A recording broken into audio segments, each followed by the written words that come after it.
noir, parement jaune, accompagné de son manager, Lou Cuba, le champion du monde donnant du titre, originaire de Atmore, Alabama, l'américain Evander Holyfield.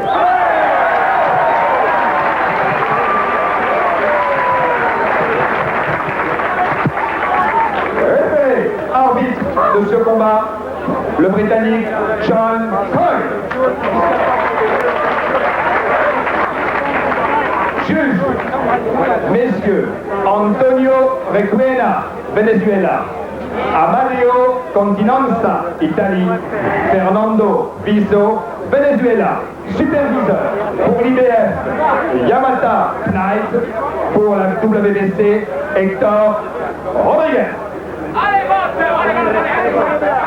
Ocasio, Evander Holyfield. So the stage is set now as Holyfield prepares to defend 2/3 of the World Championship in this weight class. Official representatives on hand from both the International Boxing Federation, that is the lady right there, Hiawatha Knight, and the WBA, also with a representative on the scene. Referee John Coyle of Great Britain brings the two fighters together in the middle of the ring. If you've just joined us on Showtime Championship Boxing, in an earlier bout, Dwight Muhammad Qawi scored a 6th round technical knockout over Leroy Murphy, which has given Qawi the right to meet the winner of this bout. And if it is Holyfield, it will be a revenge bout. Holyfield took the WBA title from Qawi last July. Ocasio comes out and tries to get off first. Well, he's certainly fighting totally different right off the bat. I mean, he has trained 3 months. He's come in to lay it out in the first round. That's exactly what Holyfield would like. He would like an exchange. Holyfield is not a defensive fighter. He will take some punishment, but watch for the ability to finish combinations and indeed sometimes the opponent with either hand. In defense of Ocasio, if he needs one, the fight with Qawi was taken after a year layoff, and he really did look flabby and sloppy in that fight. He's had 3 months of hard training now with Gregorio Benitez, Wilfredo Benitez's father, and he certainly looks much sharper. I mean, even his body looks much sharper today.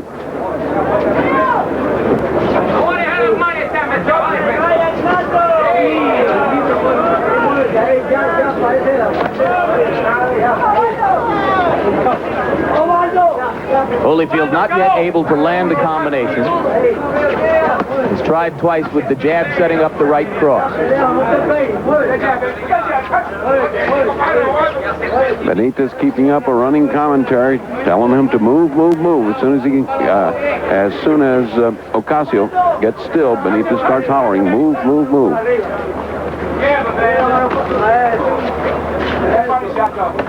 The difficulty in watching Oswald Ocasio is that his punches, even when they land, don't have a great deal of steam or power to them. Round 1 of a scheduled 15 rounds. Holyfield has gone 15 once in his career. Ocasio has done it 5 different times. Few here expect the bout to go that distance.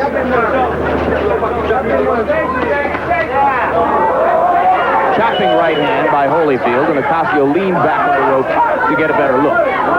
A little bit of the amateur in Holyfield, and I think he's getting already a little frustrated. It's only the first round. But already we have seen a great variety of ways to hold and grab and tie up a fighter. Ocasio's a master at doing that. Good tactic. Just a little short with the right hand there was Holyfield, but he digs twice to the body and has got Ocasio standing still. This is a 20-foot ring, not as advertised 22, but 20 feet, which is in Holyfield's favor. It's a lot less to run around. The ropes are rather loose, as you saw. Ocasio leaned back into him, and they bent a great deal backwards, which is in Holyfield's favor again. Ocasio might like the 30-foot ring. You can probably hear the running commentary from Gregorio Benitez in the background as round 1 comes to a close. Evander Holyfield goes to listen to the wisdom of Lou Duva, who faces him, and George Benton, who whispers into his left ear.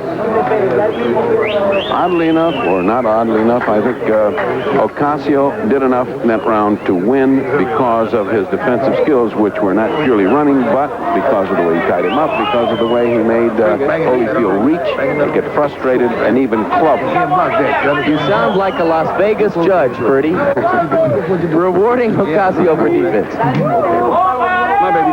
Those body punches. He's kneeling down now. Let me see you come up with those body punches. Okay, punch up. Okay, baby. Keep it moving, right? Don't listen to running the baby, right? All right. Second round. Just hustling, baby. Just hustling. Get up. You heard both voices there. Duva urging Holyfield to punch up. I presume that means he's recommending the uppercut as a stratagem. Yes, because as Ocasio leans down, you just saw him lean down twice. He's wide open for an uppercut. And Holyfield has just got to begin to control him with a jab and start taking over the fight, the tempo. Holyfield hooking to the body. He's much stronger than Ocasio. Punch is stronger than Ocasio. He just doesn't have the experience to know how to get away from a grasping, grabbing fighter. There. That's a perfect example of that. Which, by the way, is a perfectly legitimate boxing tactic. You don't have to fight every minute of every round if you're smart enough to hit somebody and hold them and get away with it, as he just did again. That's what a youngster like Holy would feel, even though he's the champion. He has to learn how to control.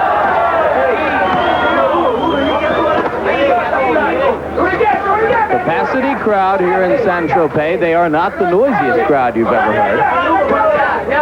The French tend to treat boxing as much a romantic art as a vicious blood sport. Is it a vicious They cringe a little bit during punishment. Is it a vicious blood sport? I never thought so.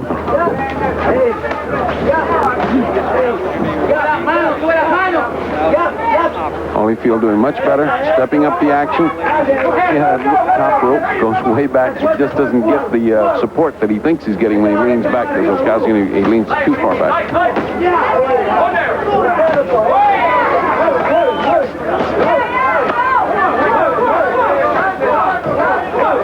Holyfield beginning to connect inside for Holyfield, much faster hand speed and much sharper punches.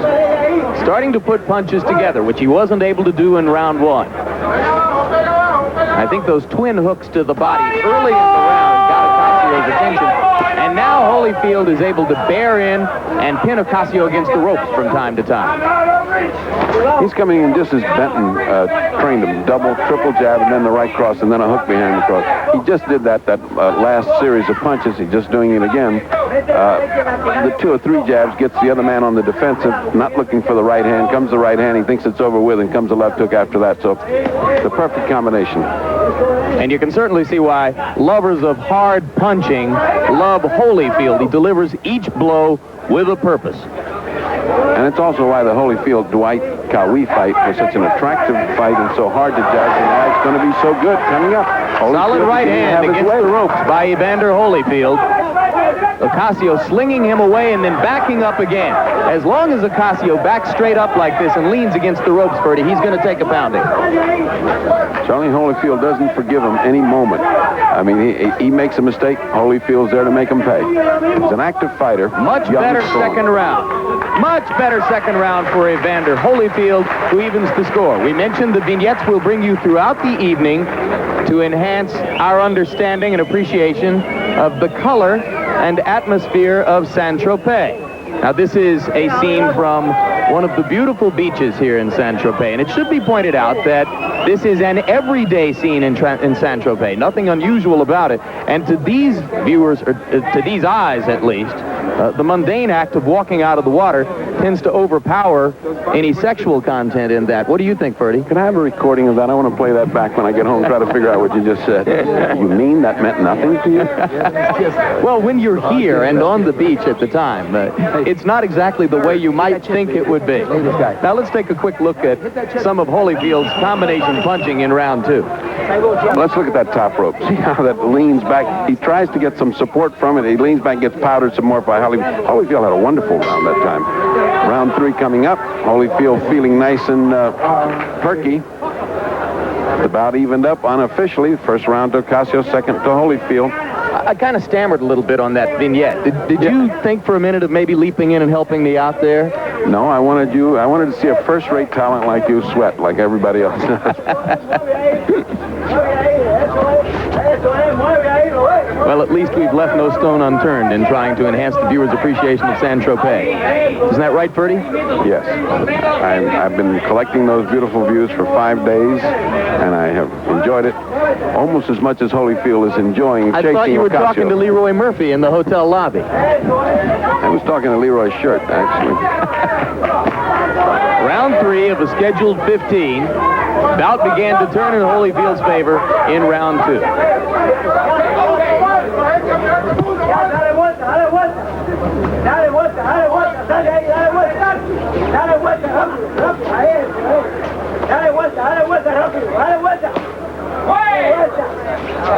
Be interesting to see what Gregorio Benitez has left at the end of the evening in that voice, Ferdy, if he keeps up at this rate. Well, I know him for many years, and I can tell you he can go into Christmas season without losing his voice. By the way, speaking of great fighters, his son, Wilfredo Benitez, was certainly a great fighter, maybe one of the youngest, if not the youngest man ever to win a title.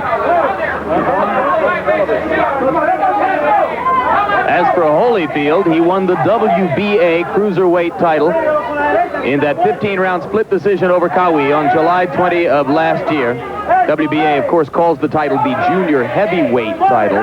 The other two governing bodies, the IBF and the WBC, both refer to it as the cruiserweight title.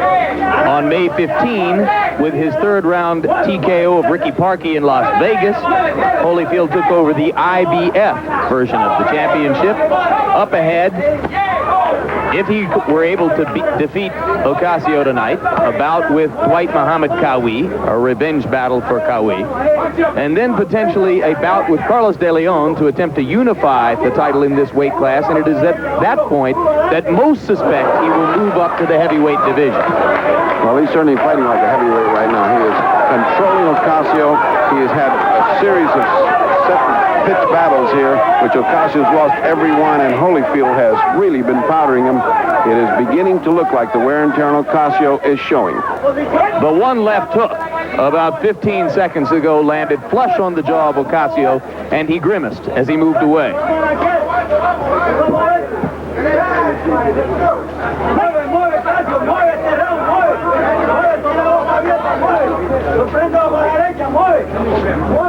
Ocasio continues to back straight up. Holyfield continues with the easy task of simply chasing him forward against the ropes. You saw the left-right, which he landed to end the round, and the third round belonged to Evander Holyfield. I think not only belonged to him, but he took a headlong race ahead, while he's only ahead by 1 point, 29-28. If you were looking at it qualitatively, he is one quantum leap ahead of. They are bathing. They almost drowned Ocasio in the corner there. Gregorio Benitez very liberal with the water. And a look back at action from round 3, Ferdy. These are the little set battles that I'm telling you about. They set up. Ocasio missed, but Holyfield didn't. And those little battles went on all around the ring until he got hit with that big left hook.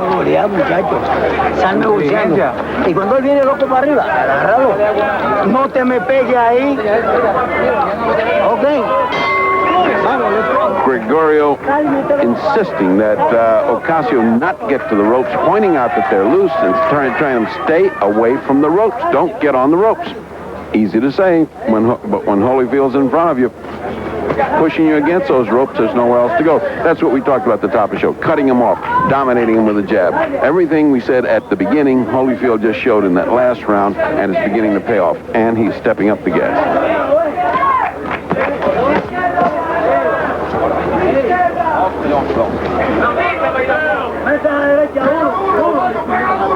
Holyfield using the jab now more in round 4.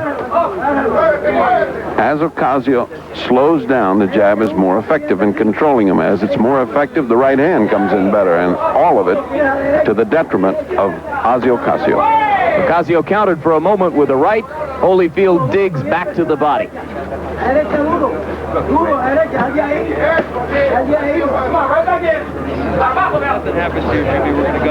Ocasio has had the unfortunate habit of punch, and then grab. Holyfield, once he finds out that the punch is going to be followed by grab, moves away and starts punching himself. Of course, that results in more punishment on Ocasio. Back to the ropes for Ocasio just then. You saw Holyfield there doing something he's tried to do, and there again, coming up the middle with the uppercut. Indeed, Ocasio holding his hands apart and making that available to him.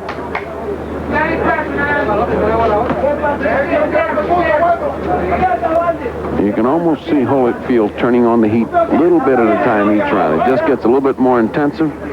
The punches a little bit more meaningful.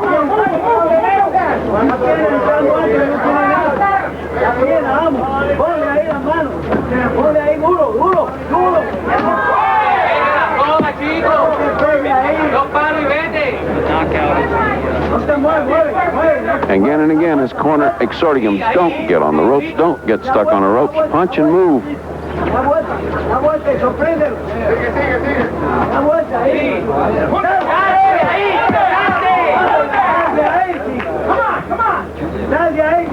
We're in round 4 of a scheduled 15.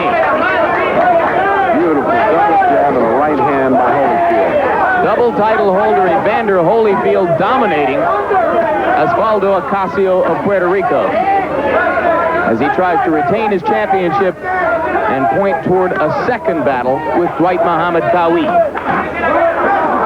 Ocasio taking punishment against the ropes. Solid left to the head there by Holyfield.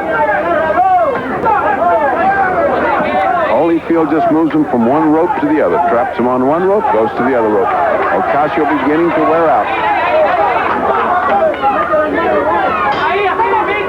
Round 4 comes to a close. There has to be a limit to how many times Ocasio can lean on the ropes and take that kind of punishment. Now, between rounds, a chance to go to Dave Dials with one of the most famous tennis players in the sport. Yannick Noah, 8th rated in the world, but tennis is not the alpha and the omega of your life, is it? Well, not when you are in this place like Saint-Tropez, which is beautiful, and you can enjoy this kind of event. You know, it's a very, I'm having a good time here. You're taking a couple of months off. Yeah, take a break, little break, you know, just to enjoy myself for a while, and we'll play again around October.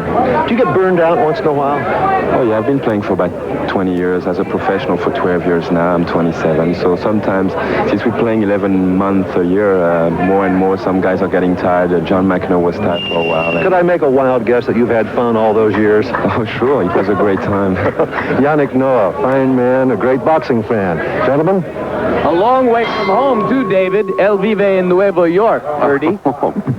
Yannick Noah chose to live in New York a few years back rather than to remain in Paris because of the difficulty of being a public figure in his own hometown. A difficulty which you've handled very well in Manhattan, I understand. And you in Tampa and Miami, Ferdy, everyone knows about that.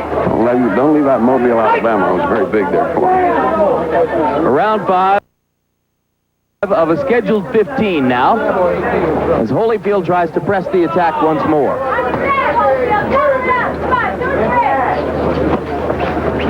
In case you joined us late here on Showtime Boxing, in an earlier bout, Dwight Muhammad Qawi scored a 6th round technical knockout over Leroy Murphy to put himself in line for a shot at the winner of this fight.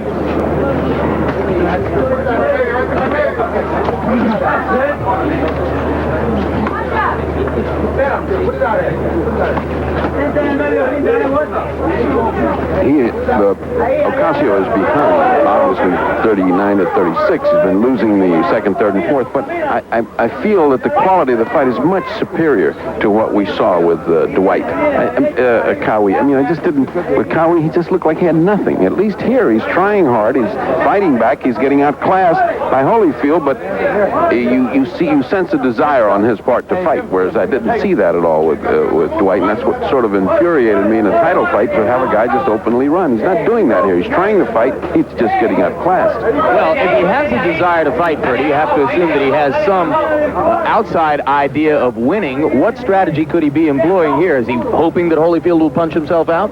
He's hoping he'll get tired, he'll make a mistake. Unfortunately, when you have a fighter that can't punch, your options are rather closed, because even if you're waiting for him to get tired, if you blow out all those first rounds, you're not going to knock him out, you're not going to outpoint him, so he is in a difficult position for a man who can't punch and who is slowly, inexorably falling farther and farther behind.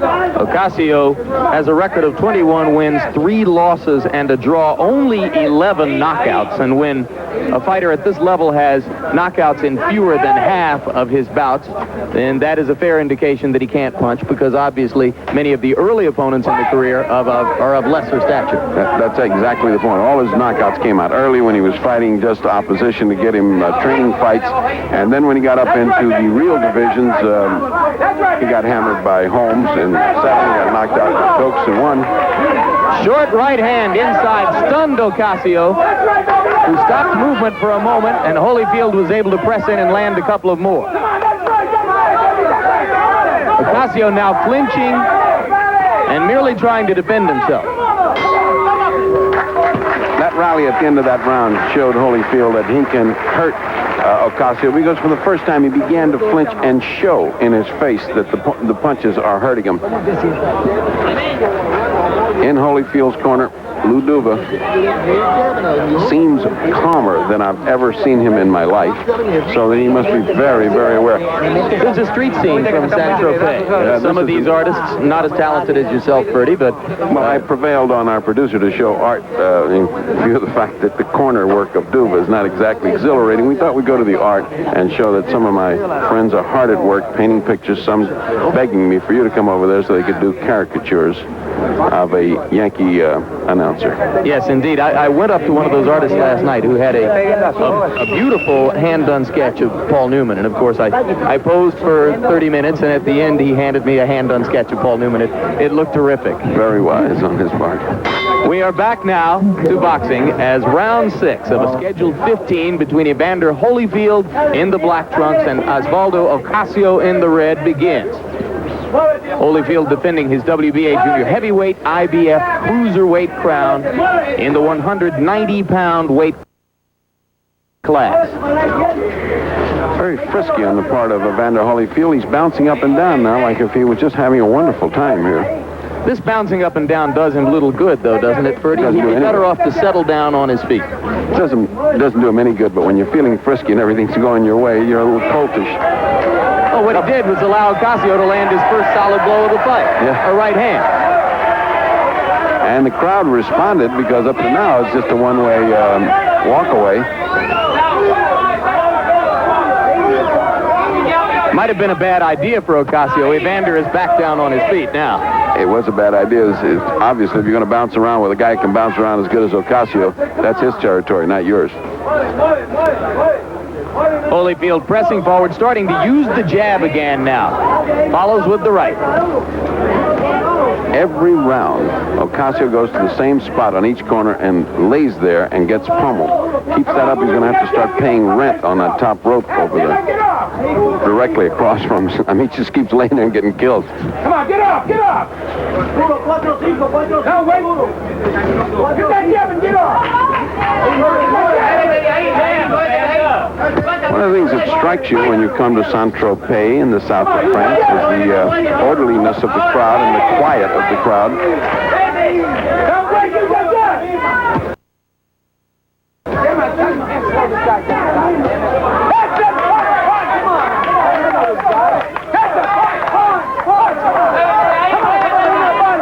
Holyfield measuring him. Ocasio tries to grin at him.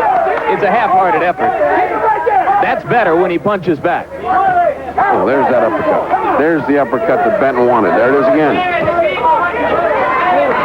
Holyfield senses that he has Ocasio in trouble. Comes forward with the right hand. Ossie's showing pretty good ability to take a punch. He is, and he's showing more fighting spirit. He's fought better this round in spite of the fact that he's taken a good pasting. He's coming back. Not enough to win a round, but at least it was better than that one-way beating he was taking. I think a fighter should evince some reluctance to take a beating from time to time just to make his opponent feel that he's in a fight.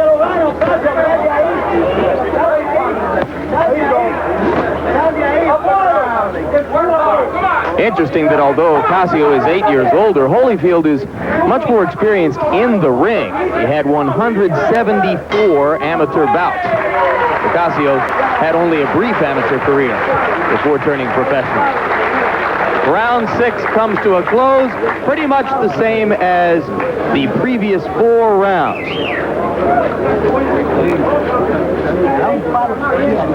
Here, Ferdy, another look. The best thing you can see in all of these things is the uppercut that Holyfield lands, and all of them are unanimous in one way. It's all Holyfield doing something to Ocasio. Ocasio trying to hold on, have those punches, you know, from having it done to him. You got me covered? Right. Okay. Now listen. Now your jab will work for you. Now see, you're still swinging at the guy. Just take the jab and use that jab. When you do it, you see what happens, do you? You nail him every damn time. Now keep the jab going, Holyfield. You make an easy fight out of it. Use that jab and move the combinations right after that jab. But keep using that jab. You got to snap it. Just get your hands off. Just like a boxing. Box on one of those. Let's go. The voices of George Benn, trainer, Lou Duva, manager, a tap on the shoulder from cutman Ace Murata, coming back. Action after being out for several months as the result of injury suffered in an automobile accident. It's nice to see Ace back in the Duva corner. And now Holyfield comes out to do business in round 7. Holyfield feels slightly frustrated, if not disappointed, in not looking that much better. Although, how much better can you look against a guy that is fighting to survive rather than to win? Well, he's pitching a near shutout by our card. Maybe he lost the first round, as you said, but certainly he's won every one since then. Interesting that people speculate he may meet Tyson down the road. This is just the kind of frustration that Mike Tyson has had to learn how to deal with in bouts against opponents who fight defensively and simply won't allow him to knock them out. I think Tyson's trouble is mainly of size and defense. When little guys try to be defensive like that, he eats them up. But when these huge, tall heavyweights like Pinklon Thomas and Mitch Green. Mitch Green was an awful fight in the Garden. Bone Crusher Smith, Quick Tillers, all of them just grabbed him and smothered him. Smothered him like an octopus, and he just couldn't. And as much as Kevin Rooney will yell punch out of the clinches, it's a lot easier said than done. Well, at the end of this circus, we have it 59-54 at the end of 6 for Holyfield, giving, as my partner Jim Lampley said, only the first round to Oswald Ocasio. Although I do not hesitate to point out that I feel Ocasio's fighting a much better fight than he did against Cowie. Yet he was given credit for victory in the Cowie bout, and here he is well behind. Remember, this is quite unofficially. We're just sitting here idly looking at this. There are 3 judges, 2 from Venezuela, who might love defensive fighting, seeing it quite differently. I am sure that Lou Duva, Ace Murata would not like to see this go to a decision. Want to see that TKO or KO on Holyfield's record. Ferdy, if he's winning this bout, the ghost of Sugar Ray Leonard is much more than an imaginary apparition. It is moving pens on paper at these judges' stands.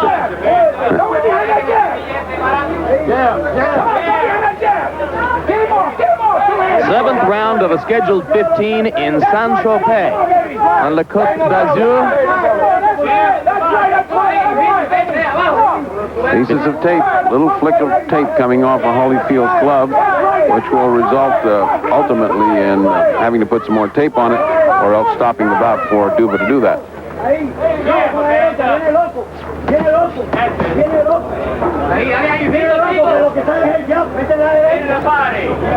The action has a sameness in and of itself, which may tend to frustrate Holyfield. Each round very much alike. Another 10-9 victory unofficially, and another vignette as we look at the Pacheco, as this one is called. The SS Graf Spee.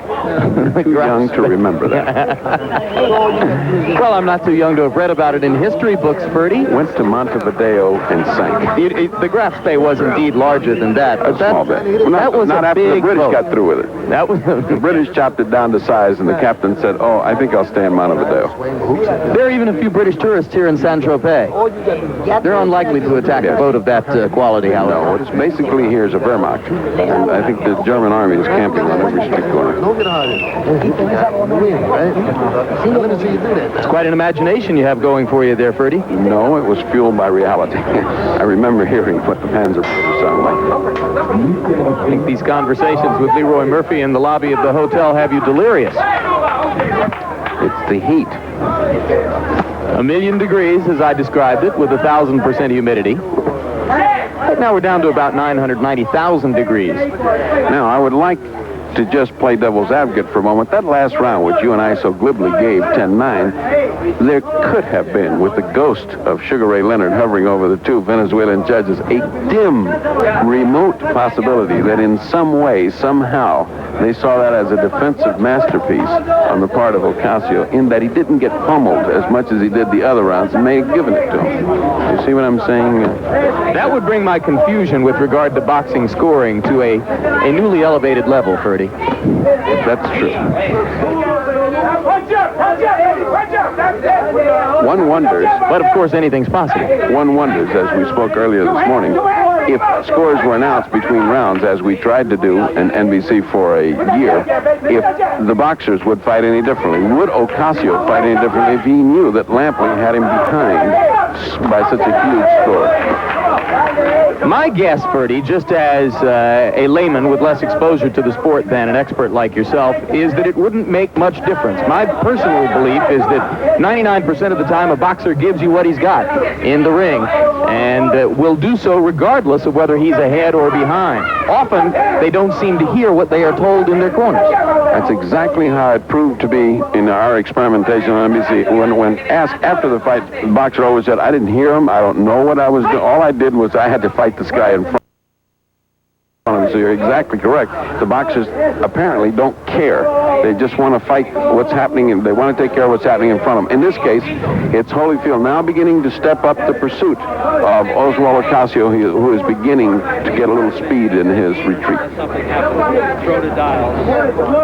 Does that mean, Ferdy the Fight Doctor, that you favor progressive scoring announced at the end of each round and made public? No, I don't. We did it every which way, and I want to tell you, it didn't add anything, it didn't take anything away, it didn't change anything, and I felt that I liked it the way it is right now. I'm maybe in a minority, but I like it the way it is right now. You see anything different happening in this fight as opposed to what's gone down for the last 6 rounds prior to this? No, it's the same Holyfield in the attack. Ocasio trying to skip and use his superior boxing defensive skills, but no offense to gain points. You think any doubts will arise with regard to Holyfield if he's forced to settle for a decision and is unable to get Ocasio out of there? No, I don't, because I think he's a young man facing a difficult opponent. After all, Ocasio's only been knocked out twice. Once, both by heavyweights, both by the champion, Larry Holmes, and by Michael Dokes. Round 8 comes to a close. This entire weekend on Showtime, accented in French. And let's go to Dave Dials for more on that. Well, few people have traveled further to see this fight and got in more cheaply. Howard Baer of Southfield, Michigan, one of the Showtime contest winners. Your feeling about Saint-Tropez? I can't believe it. It's fantastic. The nicest place I've ever been to. Okay, Howard Baer, you're here with your sister, Fran Broder of Southfield, Michigan, and Sandy Ortega of Key West, Florida. How did you win this contest? Sent in a postcard, and they called me up and said I won. Came all the way from Key West, Yeah. Florida. Got time off your job at a restaurant? Yes, wait to sing at Captain Bob's, yes. Yeah. How good a time are you having? A great time. It's been wonderful. All right, great to win by This is Showtime. my girlfriend. She came with me. All right, you're having a great time here. And thanks to Showtime, you're enjoying an exciting weekend. Now, back to the guys at ringside. Exciting weekend for Dave Dials as well. And also thanks to Showtime, I guess we can say, Freddie. I've always said Dave Dials is a natural for game show. I don't know what Vanna White is waiting for. It should be the Vanna White and Dave Dials show. And in the background, you hear the pleasantries being exchanged at the end of that interview, which was indeed a beautiful thing. Well, it's been 3 years since Evander Holyfield graduated from amateur boxing along with his Olympic classmates of 1984, Mark Breland, Pernell Whitaker, Frank Tate, Meldrick Taylor, Henry Tillman, Tyrell Biggs, and several others. He was the first in the group to win a world championship, despite not having won a gold medal at Los Angeles, where he was disqualified after the semifinal bout with New Zealand's Kevin Barry for punching on the break. Most of you will remember, if you saw it, Barry going down from a punch that Holyfield threw just as the referee called for a break. He was awarded a bronze medal, and the Yugoslavian fighter who won the gold pulled Evander up onto the stand with him. Early in his professional career, he demonstrated tremendous potential, went on to fulfill it by winning that title against Cowie last summer. And of course, as we mentioned earlier, Ferdy, the speculation is that much better and indeed bigger in terms of weight class, things are on the horizon for Evander Holyfield. As often happens when you see just a whole team of guys win the gold medal, the most unlikely one, I'm not saying that Holyfield is certainly not in talent unlikely, but the others got the publicity, they got the magazine covers, they got the big contracts. Holyfield just came out of nowhere. I think he is, if you look at him, in comparison with the rest of the group, he is far ahead of them. He's developed better than and faster than Breland, and better and faster than Pernell Whitaker and Meldrick Taylor, although those three youngsters are well on the way to being in the top ranks of boxing. Breland, of course, already being a champion. But they haven't had the sparkle, the hit, the charisma, the sizzle that Holyfield has.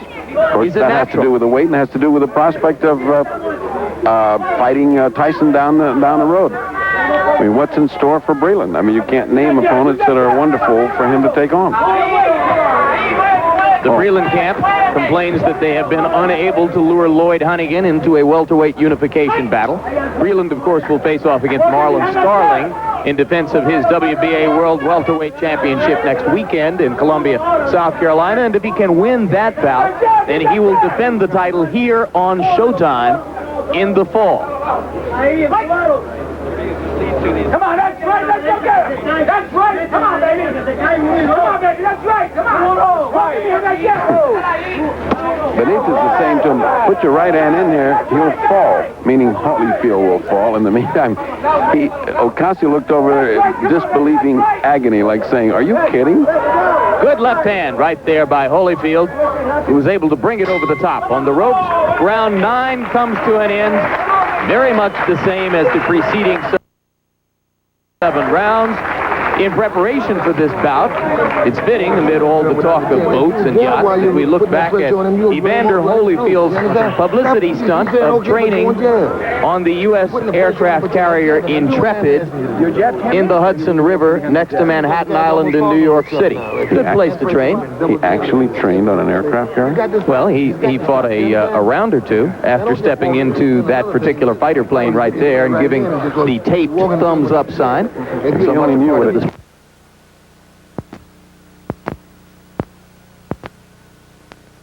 you would even get on inside of the jet plane. The destroyer USS Holyfield. With your jab. Just jab at his chest. That's all you got to do. T-shirt to be sent to the Main Events Hall of Fame. Come on. All right, now let me see the inside. Come on, rip him up on the inside.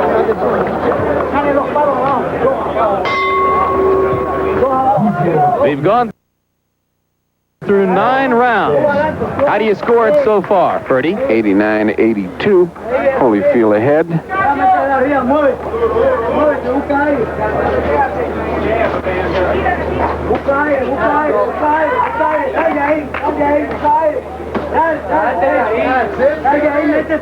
Ocasio now looking more like the Ocasio of old in that he was running much faster, looking very tentative and almost apprehensive as Holyfield closes in with that heavy punching. If you have not found spine-tingling excitement in this bout, let us say that there's something about Ossie Ocasio which tends to eliminate, to a certain degree, the chance of that happening in a bout at this level. It almost robs you of your senses because along about the middle of the fight, you have an overwhelming urge to close your eyes. But then you feel like you might miss something because young Mr. Holyfield is doing all he can. He's doing 100% to get rid of Ocasio and not have to wonder about the ghost of Sugar Ray Leonard. Ocasio landed a pawing left.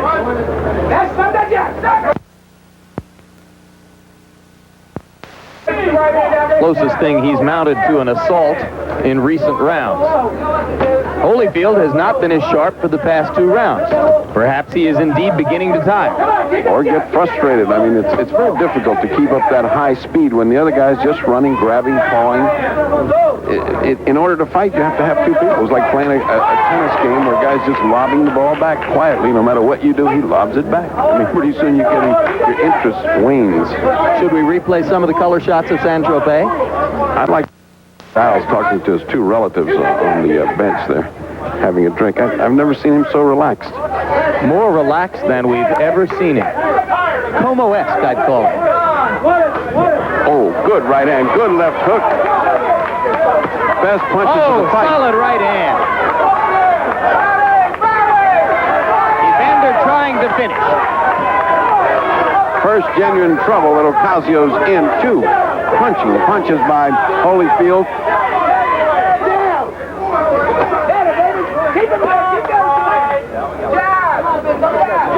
Holyfield digs to the body. Ocasio holds. Here comes Evander again. We are in round 10 of a scheduled 15. Ocasio flat-footed, has very little left in his legs. He's working on very dead legs.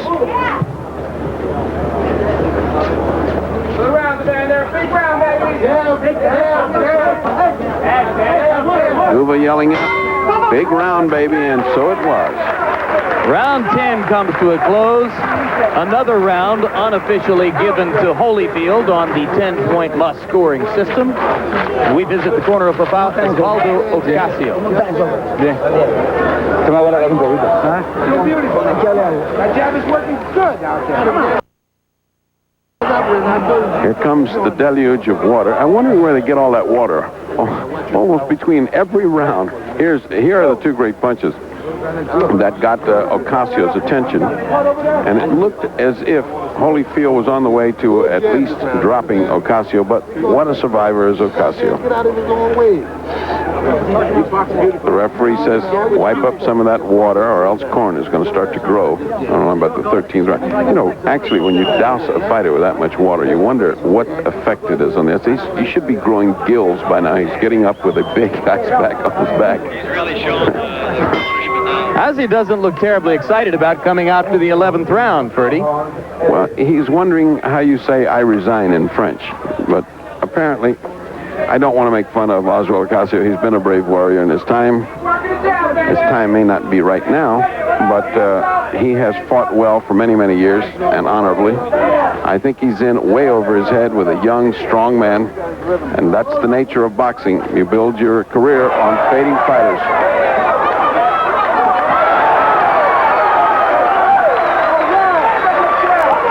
Become increasingly inevitable during the last minute of round 10. We are now in the first minute of round 11. Ocasio takes the mandatory 8, looks to his corner and to Gregorio Benitez, tries to deliver a right hand, and now prepares to try to weather another storm.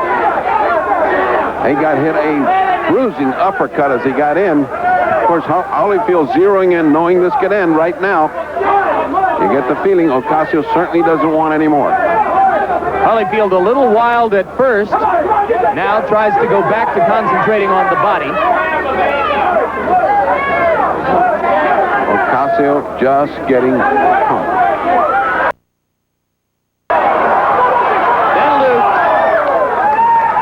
That's quite enough for British referee John Coyle, and by technical knockout in the 11th of a scheduled 15, Evander Holyfield retains his WBA junior heavyweight, IBF cruiserweight crowns, and sets up a second match with Dwight Muhammad Qawi. And that's got to be a wonderful match. I mean, because Dwight has all that energy burning in him. And, of course, Holyfield is dying to come back and show much better than he did the first time against Dwight Qawi. I found this fight not quite what I expected from Holyfield, in that I thought he would do this much sooner. He was faced with an opponent who wasn't fighting but surviving, and so, therefore, it took a little bit longer than anticipated. But the end came, as we will see, with one punch. You see that top rope giving way, and that punch was so hard that the referee had to come in and stop. He did it again correctly. The referee comes in, stops the fight, as he should have. No reason for more. No reason for more. Good stoppage. It had become target practice at that point for Evander Holyfield. And even you could see Ocasio in his face looking to his corner as if saying, you want me to do some more of this? I mean, it isn't like, looking for help. Would you throw in the towel? Give me some break here. And he went back to take some more punishment. Unfortunately for his people in his corner, Ocasio has said that no matter whether he wins or loses, he's going to keep on campaigning. Frankly, between us, I don't know what this guy is going to campaign with. He has no punch to hit anybody with, and he's just a track artist. Where is he going to go and seek fights of this caliber after these last two fights? I think he'd do well to consider an alternative career. Maybe in broadcast television. On Puerto Rican television. In Los Angeles. He can be an expert boxing commentator. Could probably use him in L.A. Dave Dial standing by now in the center of the ring. And as soon as the official announcement is concluded, we'll try to get up to David. Get the bench. We gotta wait. Go on the television first. Winner, vainqueur, Evander Holyfield par arrêt de l'arbitre à la 11e reprise. Champion du monde des poids lourds légers, version WBA. All right, David, take it away. All right, we're with Evander Holyfield. Just as soon as the fight was over, you said something very profound to me. He's a crafty old dog, isn't he? That's right. He had a lot of experience. He knew just what to do to get himself out of trouble, and really to really show my experience. By the way, he was able to handle me at time. But I was looking forward to a tough fight on Ocasio. He's a former champion, and self-pride in the way he said that, he was going after title and stuff. So I was glad I prepared myself to the full. You're telling me, really, Evander, it was a learning experience for you. Maybe a fight that you needed to come up against a sly fighter like this. It'll make you a better fighter. Is that what you're saying? Well, most definitely. That's the reason I say I can't look into the future not taking Ocasio seriously. If I would have looked past him, he probably would have upset me. But I was looking forward to a tough fight. He was very crafty. So I was glad that, we studied the film. He showed me more than what he showed me on the television against Qawi. Sometimes I think it's quite possible that those of us in the media, we look at a guy like you, great Olympic fighter, and our other great Olympic fighters that we've seen so often, and we expect so very much out of you so very quickly. Well, I only had 15 fights, but I'm not making that as an excuse. That was my 16th fight, and I learned from it, and that's what benefited me more, because I did learn something for that fight. Are we going to look at the knockdown? We're going to go back to Jim Lampley. Lou Duva, one word from you. Can I get one word from Lou Duva? We'll fight anybody. We'll fight anybody. That's 3 words, or 4. Okay, if you count the control.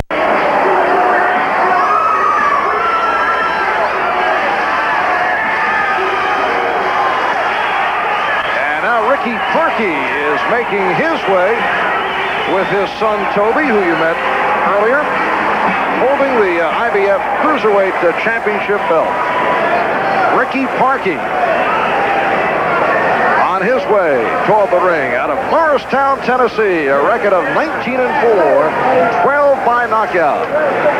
He won the IBF title last October, stopping Leroy Murphy in the 10th round. So Holyfield and Parkey are closing in on fight time. Ricky Parkey, who does have a big punch, the overhand right, and will snap off the jab occasionally. Holyfield, on the other hand, fast for big man, tries to use that speed and quickness, and we will race to the ring. Here is Chuck Hull. United States Athletic Commission for the next bout of the evening. The judges are Frank Cairo, Michael Gliana, and Cindy Barton. The timekeeper is Mike Morabito. Counting the knockdowns, Charlie Roth. The attending physician ringside, Drs. Donald Romeo, Flip Polanski, and James Gaines.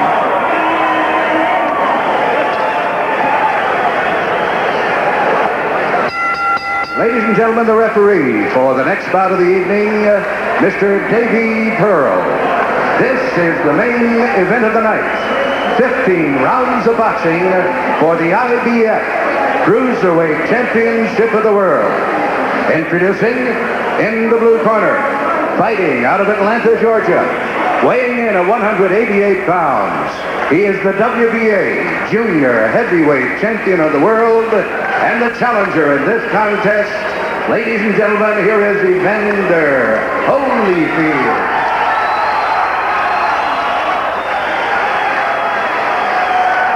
And in the red corner, fighting out of Morristown, Tennessee, weighing 187.5 pounds. Introducing the IBF Cruiserweight Champion of the World, Ricky Parkey. Scoring on the 10-point must, handled by the 3 judges. And the 3 knockdown rule not in effect. There is a mandatory 8 count. The tale of the tape showing the reach advantage for Holyfield.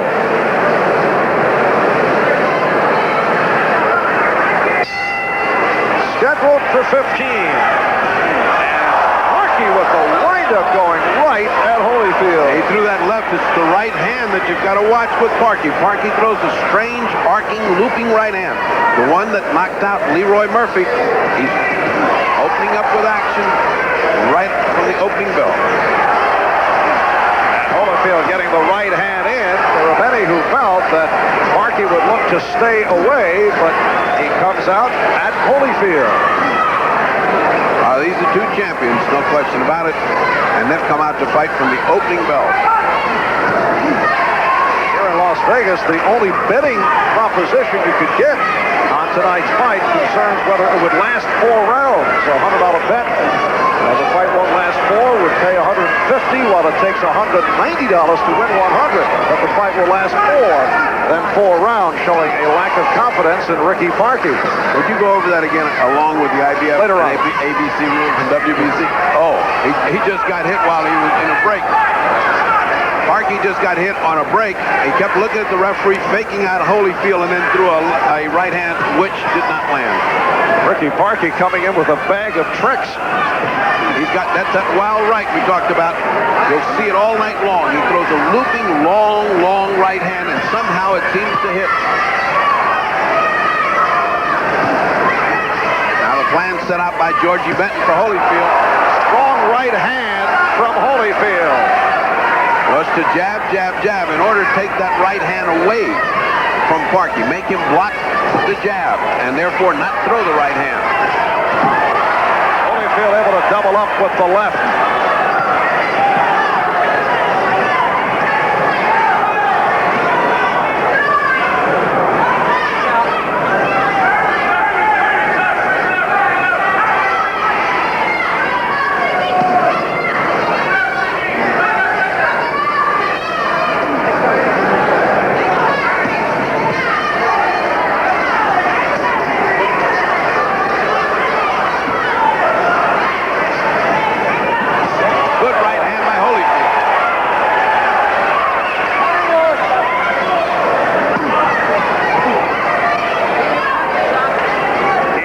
Up, says the referee, Davey Pearl, and Holyfield right on target. They've closed that distance. Holyfield willing to fight in close. Nice left hand by Holyfield. And again the left got in. Final seconds of the first round. Holyfield scoring with lefts and rights in this first round.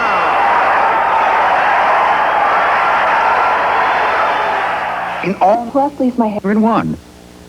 George Benton eludes Duva in the corner of Evander Holyfield. Trainer Slim Robinson in the corner of Ricky Parkey had said that Parkey's awkward style would confuse Holyfield. Parkey came out unleashing with that looping right hand, but there was no confusion. Holyfield able to battle back and did hurt Parkey. Parkey's fighting back. He's got a bulldog in there today. As Holyfield, Parkey is not taking it lightly. He just comes battling right back every time he gets hammered. But the more effective punching is being done by Holyfield right now. This is for the IBF Cruiserweight Championship.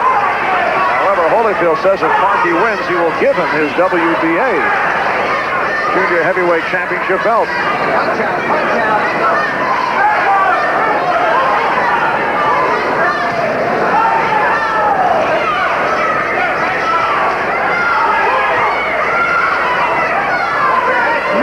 Punches being put in there by both men. They're standing close. There's no effort to get away. Look at Parkey work away. Combination by Holyfield.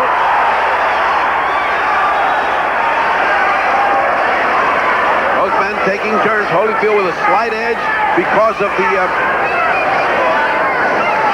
effectiveness of the punches. The halfway mark of this second round.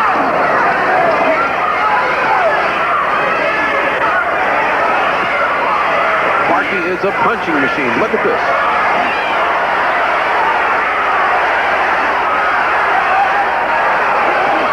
Holyfield right back and connected with the right hand, and he has Parkey hurt.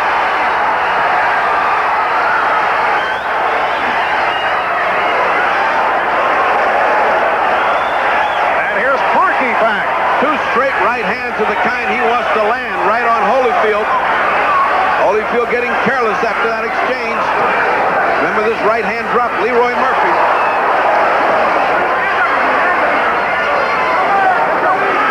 Very sharp punches being landed by Evander Holyfield. Particularly impressive off the combination.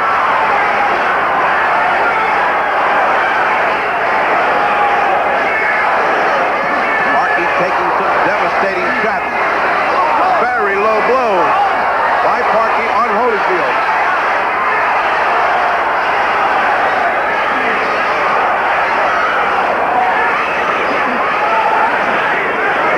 And that is the end of round two. And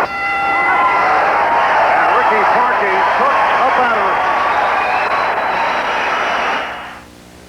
That's at 3 o'clock Eastern time, and Thursday, Tom and I... Get up and go! See how...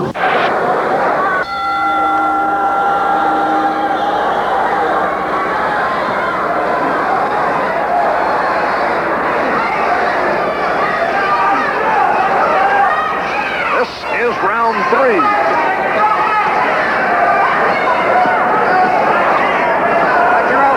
What does your scorecard show? Both those rounds were given by a squeaker to Holyfield. Oh, good right hand. There's that right hand we talked about. Just watch. It just comes from left field. There it is.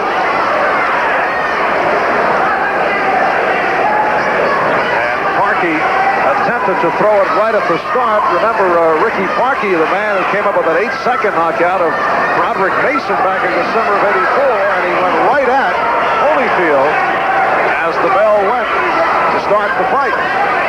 Holyfield has no easy task today. Not only is Parkey putting in a lot of punches, but a lot of them are zinging in low, which is going to sap the strength of Holyfield if this continues at this pace. Pearl has not warned either fighter as yet.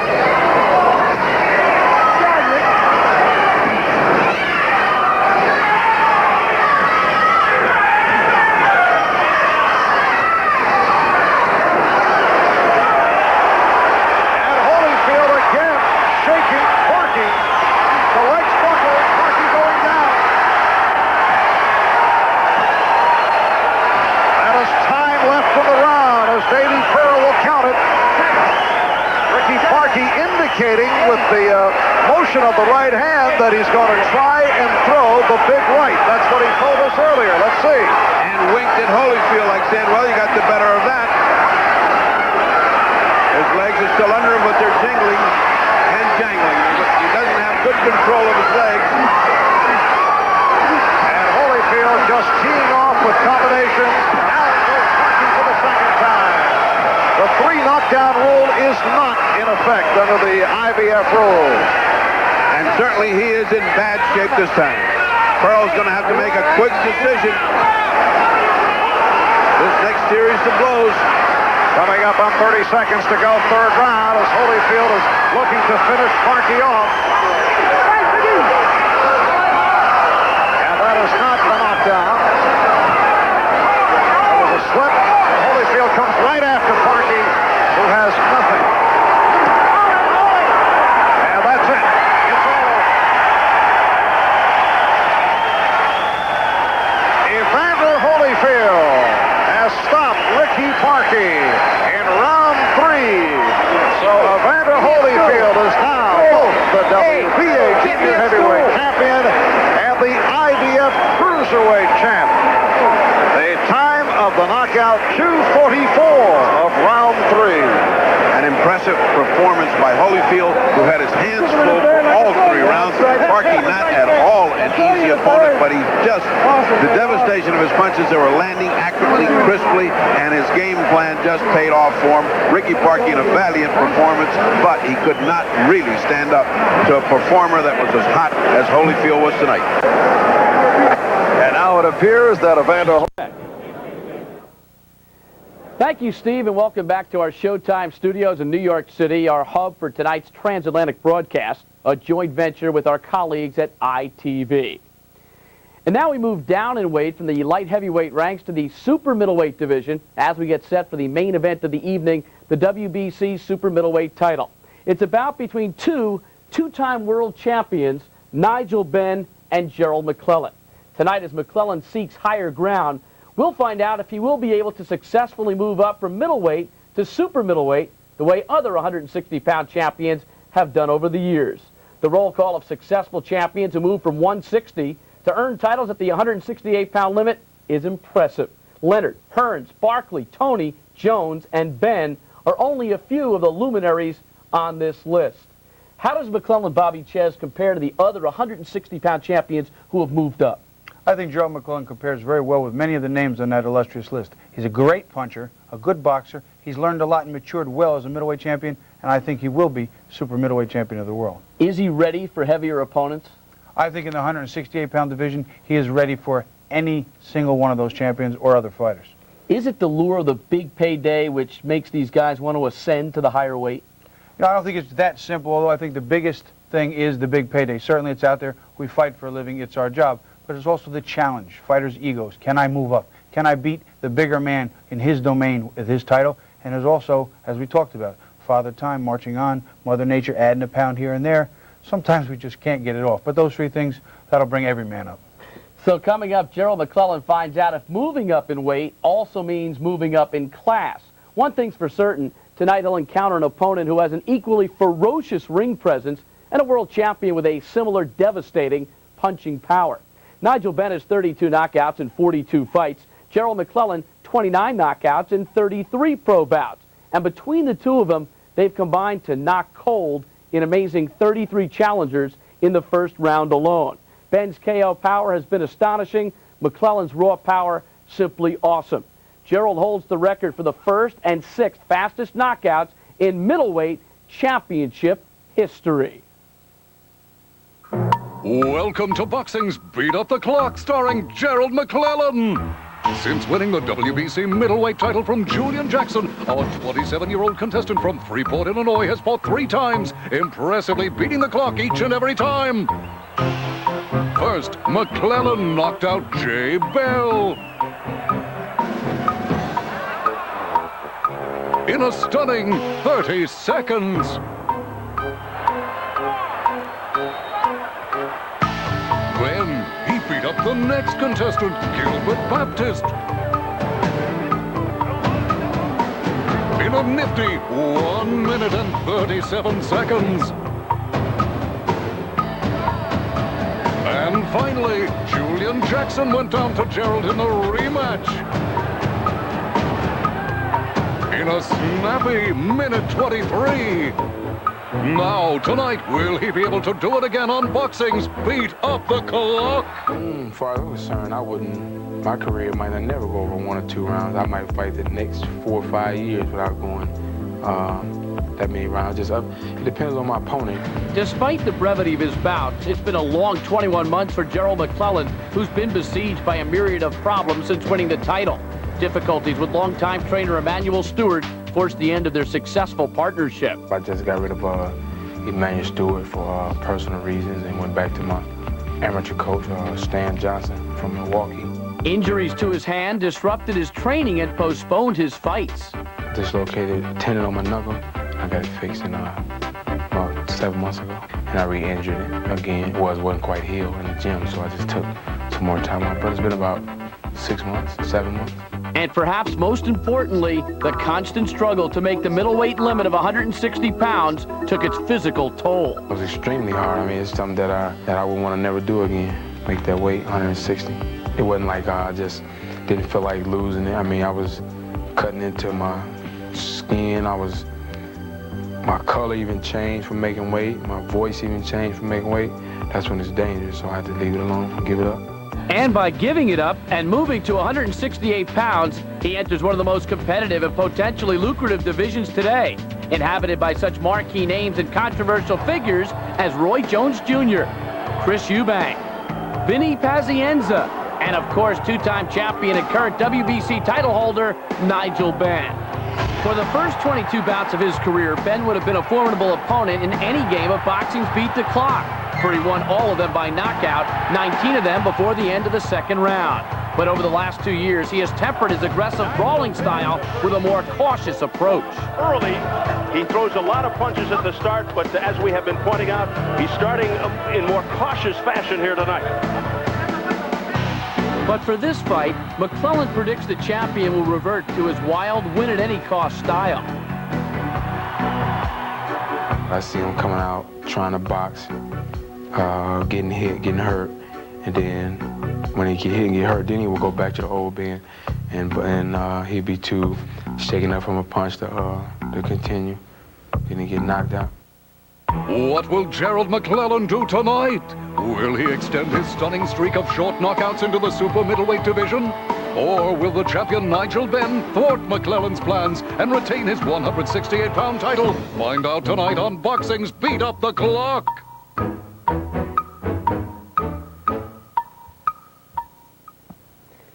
Next to the Brown Bomber Joe Louis, no one has recorded more first-round knockouts and world title fights than Gerald McClellan. And McClellan is quick to point out that opponents are scared of him and beaten before the opening bell. Well, I've got some news for McClellan. Brit Nigel Benn, who served his country in Northern Ireland for 18 months with the patrooning 1st Battalion, isn't intimidated by anyone. Benn says, if I can survive in Northern Ireland, I can survive anywhere. That's why the ring doesn't hold any fear for me. McClellan's last 2 fights lasted a combined total of 180 seconds. Bobby Ches, could that hurt him if this fight goes rounds? No, Bruce, I think that can only hurt him if he has predicted or planned that this fight is only going to do that and has not trained for the long haul. Gerald McClellan is a good fighter, but if he doesn't train to go the distance and the fight goes there, he too could be in trouble.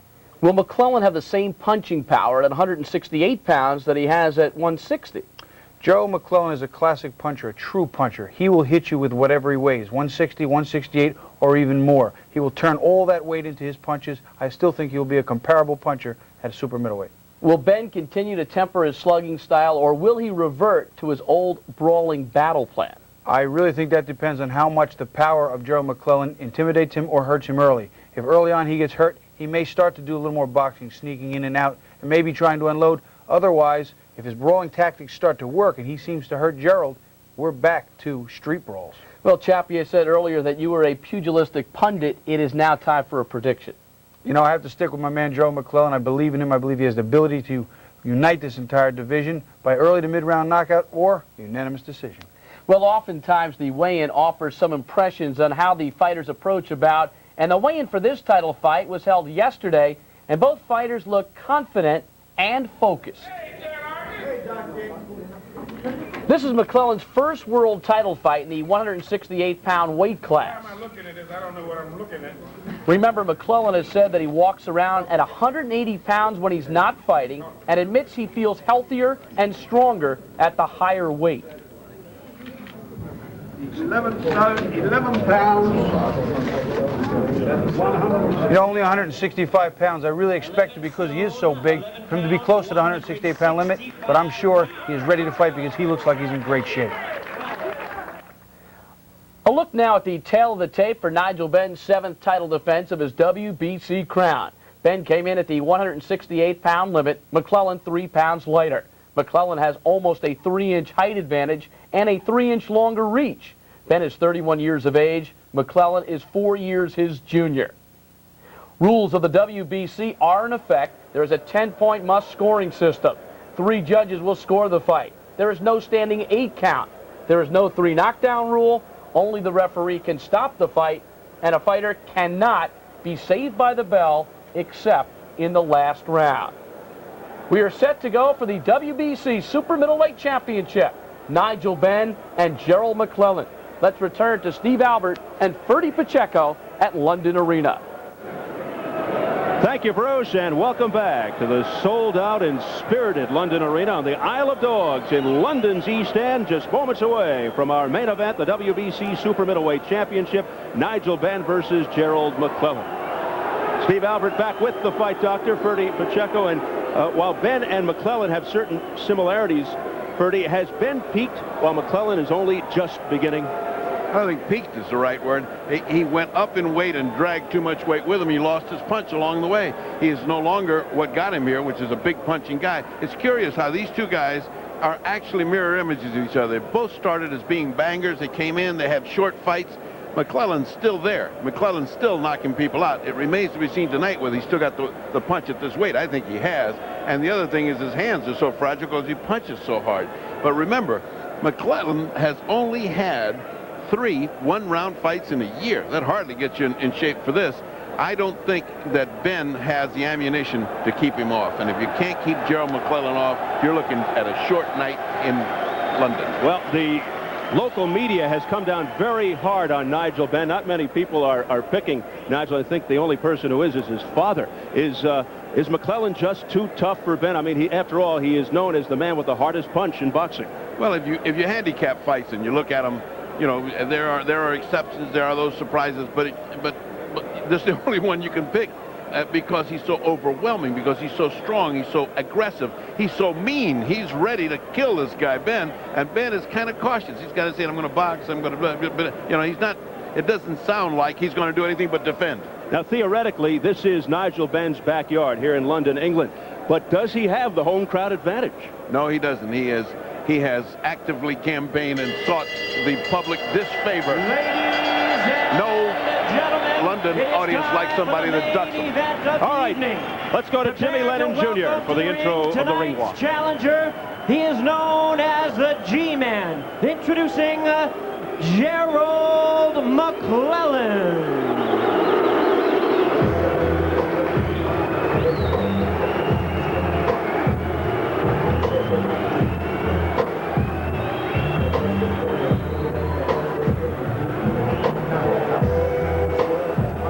So we will get our first look at the challenger, 27-year-old Gerald McClellan, led in by Don King. McClellan out of Freeport, Illinois, 31-2, 29 knockouts. His last fight this past May in Las Vegas, he made quick work of former world champion Julian Jackson, 83 seconds. The man he originally won the WBC middleweight title from in 1993. He's made 3 defenses of his title, all by first-round knockout. Following that rematch victory over Jackson, McClellan had surgery on the right hand. And rather than take a chance by fighting in November, he decided to hold off until now. So after 3 defenses of the WBC middleweight title, he relinquished the belt. Tonight, Gerald McClellan steps up in weight for a crack at Nigel Benn's super middleweight crown. McClellan makes it through the ropes. He goes from 160 to 168 tonight. Actually, he weighed in at 165. His walking around weight is around 180. And he knows full well that a victory can lead to a unification bout with Roy Jones Jr. He believes that Jones has been ducking him ever since he beat Jones in the amateurs in the '88 Golden Gloves. Now, the introduction of the champion. We go back to Jimmy. And now, ladies and gentlemen, making his way to the ring, here is the defending world champion, introducing the Dark Destroyer, Nigel Benn.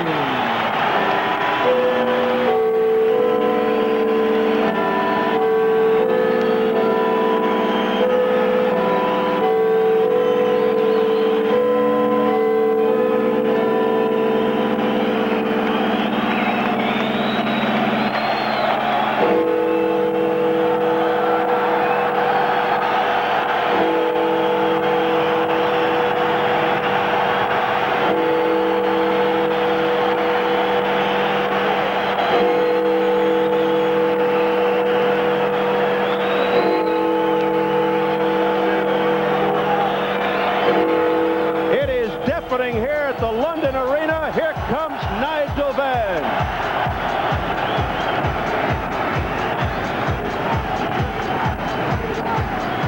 The sounds of Big Ben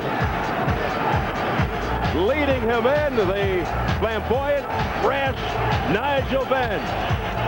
Not one to shy away from theatrical entrances. Britain's bad boy, 31 years of age. Despite his often outlandish and unpredictable behavior, one of the most popular fighters in British boxing history. Born and raised in Ilford, England, spends most of his time these days in Barbados for tax reasons. Here it comes.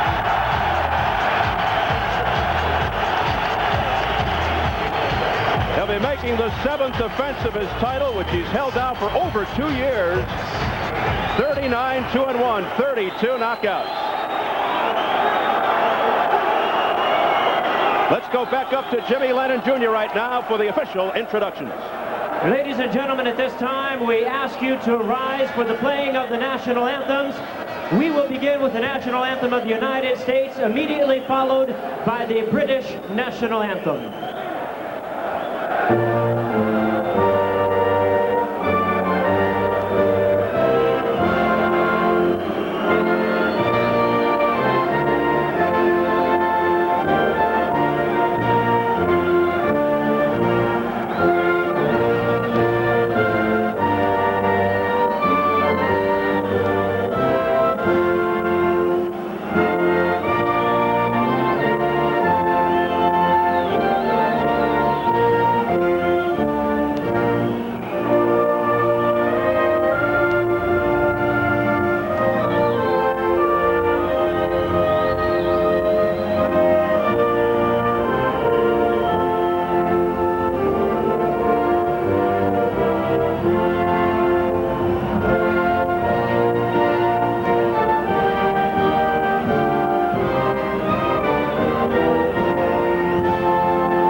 fans joining us across the UK on the ITV Sports Network and sports fans joining us around the world.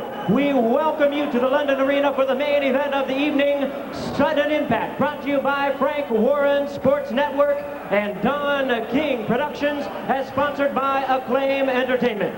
This bout is sanctioned by the World Boxing Council, President Jose Sulaiman, Supervisor at ringside Enza Jacoponi.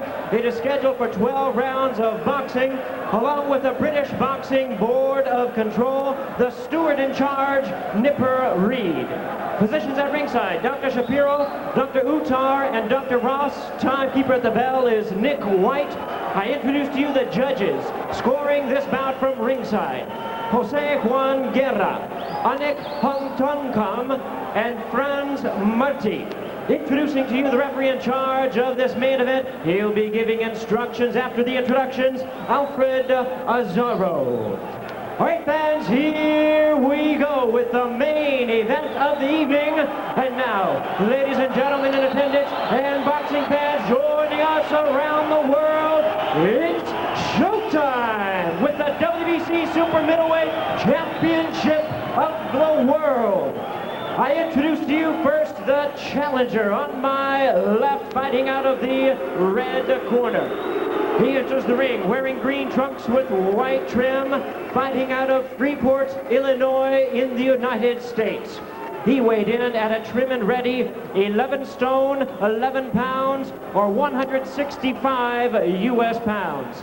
His tremendous record includes 31 wins, 2 losses, 29 big wins coming by way of knockout, including 14 straight knockout victories.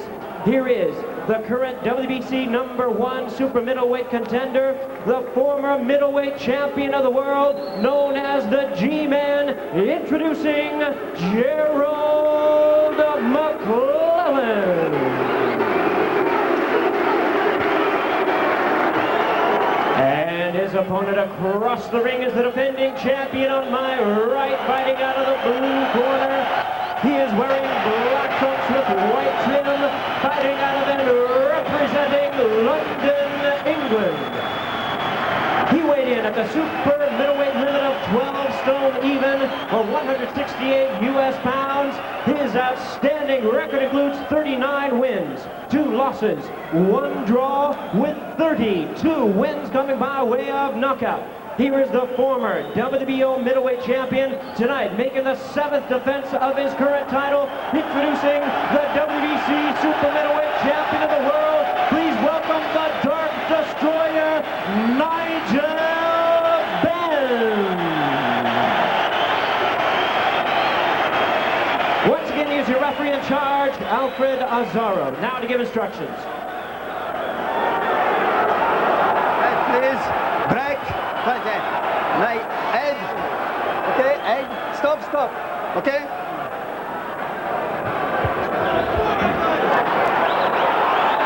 Final instructions from Alfred Azzaro of Paris, France. The crowd rallying behind the hometown guy, Nigel Benn. A nationalistic feeling here. But when they played the national anthem of Great Britain, it sent a shiver down your spine as we are set to go. Round 1 scheduled for 12 here in London. Nigel Benn with the first punches. As we begin, some things to keep in mind. McClellan, the challenger, yet the favorite, goes in looking for the first round knockout. Great action to start things off here. Here's McClellan to the midsection. Nigel Benn comes right back. Benn said he intends to go right at McClellan from the opening bell, but he could be playing into McClellan's hands. He's letting him punch. He's in trouble. He's going down. The ring. Seconds into the fight, he's through the ropes. Nigel Benn is down. The count is 6, 7, 8. Can he make it back? He gets in at 9. Oh, what an incredible start. McClellan wants to come right back at Benn. He says, get out of my way to the referee. A right hand by McClellan. Benn continues to be in dire trouble. Can he survive this first round? He's letting McClellan get all the punches off. And the referee's giving him time. What's the ref doing? McClellan's fighting the referee off, then fighting Benn. Combination to the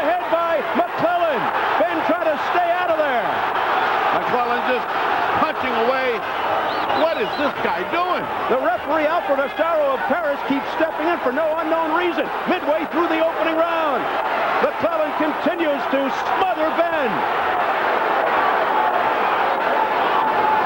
McClellan like a buzzsaw. No doubt about it. He wants that first round knockout. He promised everybody, and he's going after it. Benn's in trouble again as he's staggered. He tries to fight back now, getting the roar from the crowd. Non-stop action from the opening bell. Here comes McClellan again. To the body, to the head again.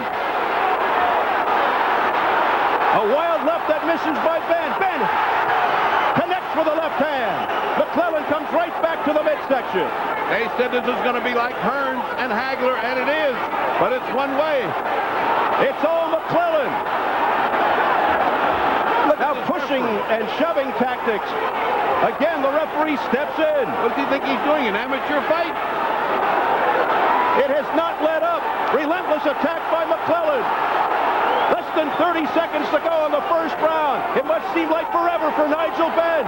McClellan should be punishing the body, just like McCallum did, but he's not. He's going to the head. He's head hunting. A left hand by Benn. And McClellan steps back for the first time. And that's what he should have done. He should have stepped back and measured him instead of trying to overwhelm him. He's letting his reputation go to his head. He doesn't need a one-round knockout. He just needs a knockout. A thrilling, stirring opening round, and it's over. And it's only the first round.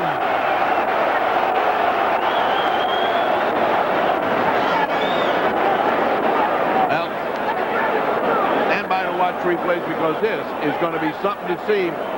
The way McClellan tried to overwhelm him. Let's listen for a minute.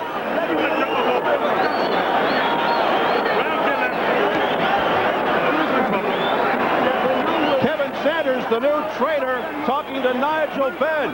He's got to dig himself out. There's hardly anything they can say except to try to say, now let's watch. Let's watch it punch. Right hand, right behind the ear. A hook that missed. Another right hand behind the ear, and he goes through the ropes. Now, let me tell you, two good shots while he's unprotected that should have knocked him out. Tough guy. Tough guy to come back from that.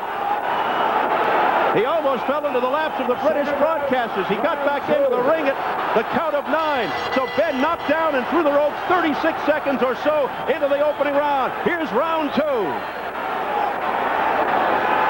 The crowd is absolutely going wild here.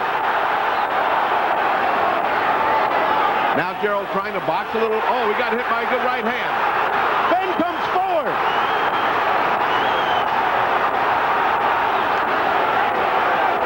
A left hook by Nigel Benn. A wild miss with the right by Benn. There's the flicking left jab of McClellan, who's looking to settle down. Benn looked like he got himself back together, landed one good punch, and got a lot of encouragement. Between rounds, he looked over to Frank Bruno as if for inspiration. Bruno sitting to his left on the crowd. Left hook by Benn. Bruno's the last guy to give him inspiration. Look at this. You see how... Another left by Benn. And McClellan backs away. And McClellan is complaining about getting hit in the back of the head, and he should. That's a foul. Good shot.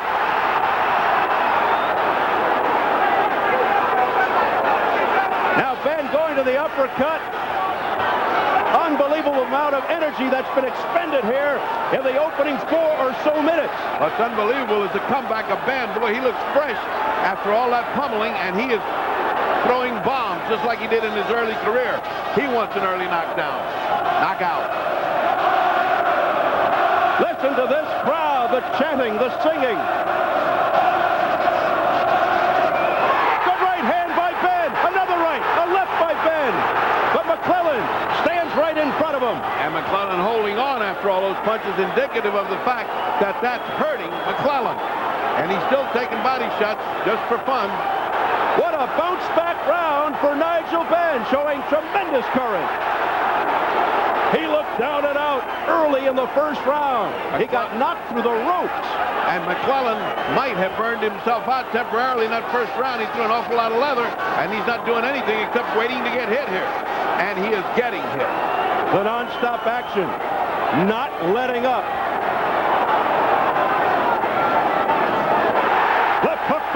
Benn. A miss by McClellan. McClellan getting wild now. Instead of settling down into boxing, he's getting wild. McClellan with a right, but a glancing blow as Benn was able to duck away. McClellan is dancing, and Benn is chasing. No question about it. He's dominating this round as Benn.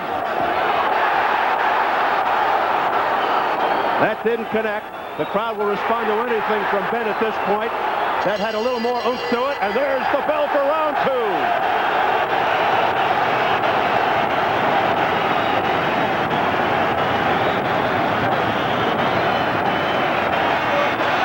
McClellan might have played his hand out in that first round, but he needed that to get back. Now, he got hit a lot, and he showed. Now, let's watch how he gets hit.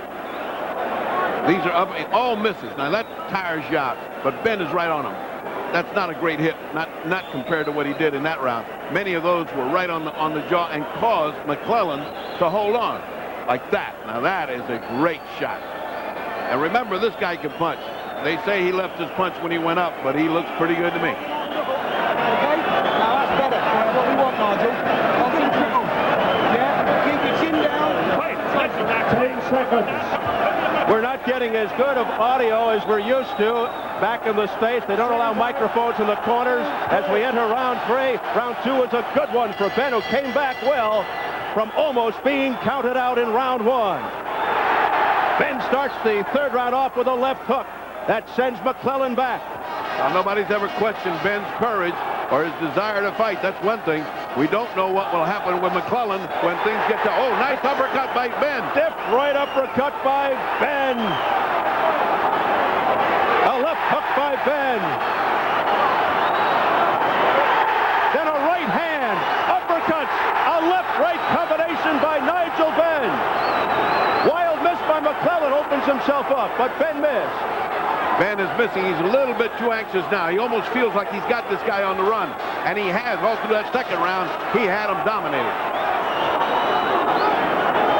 This isn't a fight. It's a Hollywood script. Well, so much for a blowout. This is no blowout. This is an absolute explosion of a fight. Good right hand by McClellan. A short, crisp right by McClellan that got Benn's attention. And that quiets the crowd momentarily. But one punch by Benn can change that. Well, it's McClellan that's got the power, but it remains to be seen as he got the heart to stay in there with his gaudy champion.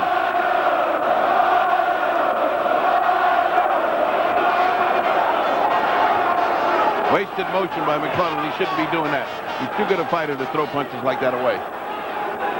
You wonder how much longer they could keep up this energy.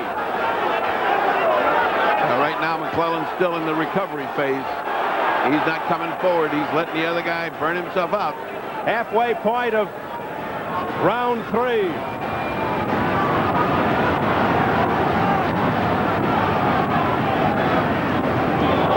A miss by McClellan. Oh, it has been compelling action to this point. McClellan, the difference is missed all through the 2nd round and is still missing in the 3rd. This for the WBC Super Middleweight Championship. A right hand by Nigel Benn.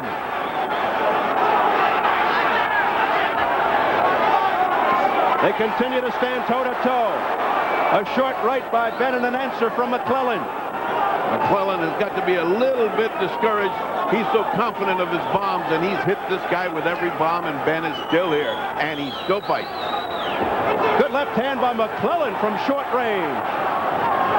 Under 30 seconds, right hand. Hard right by McClellan, and that staggers Benn. He's got Benn now if he can get away from him. Benn again in trouble, but hanging in there. Swings a wild left. Final seconds of round 3. Furious action. Look at the heart of Nigel Benn. It has been incredible.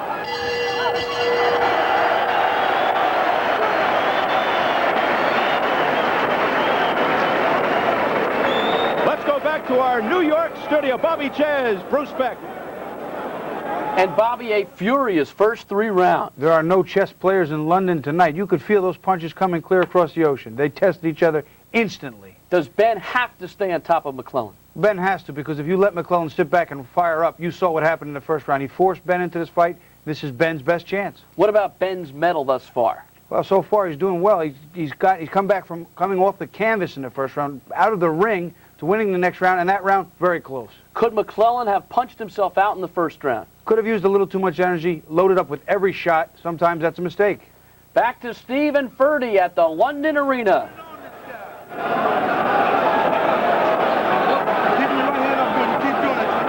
We are back getting ready for round 4. It has been electrifying up to this stage.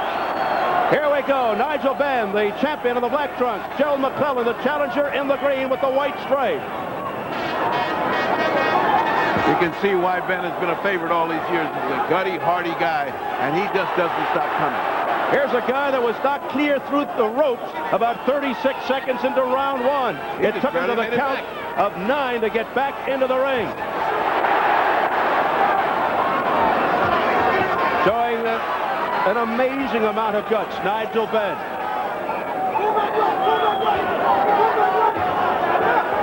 Referee having a lot of trouble separating. Holding and hitting by Benn, the warning.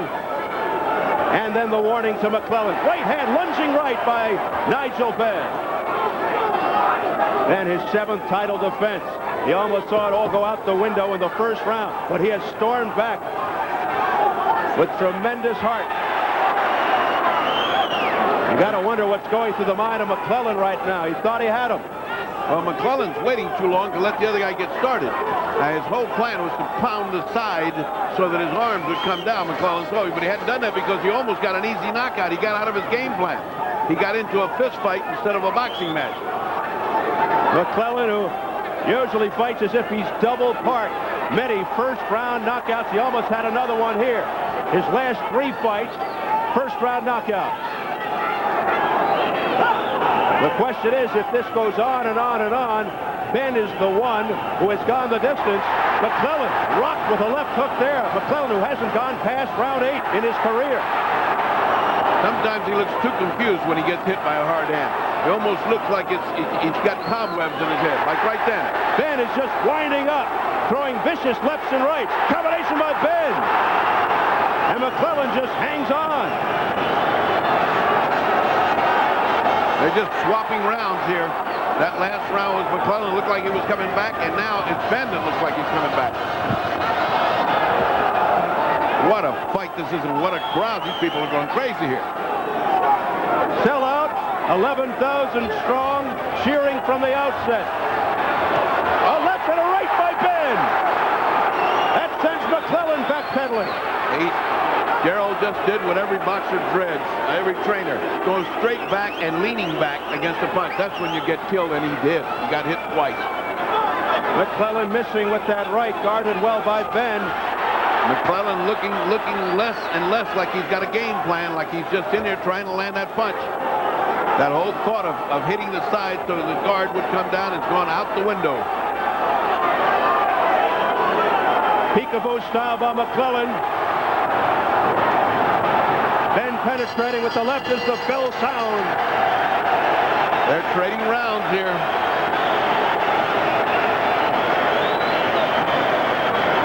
The only difference in this fight right now is that knockdown that gave him a 10-8 round. Yes. And he barely got back in there. I really didn't think he could make it back in there. He was in such bad shape, but he made it back and survived. You got to give Benn a huge amount of credit. Huge.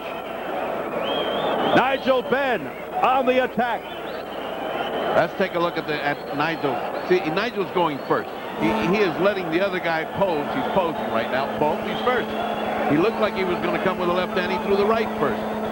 He's outthinking him. That's more experience in long fights. Benn is outthinking Gerald McClellan. McClellan, once the power is gone from a puncher and he's left with an experience, that's when the stuff gets hard. That's when it's going to get hard, right now, around about 5, 6, 7. Now it's going to be a tough time. Ever since that first round knockdown, McClellan has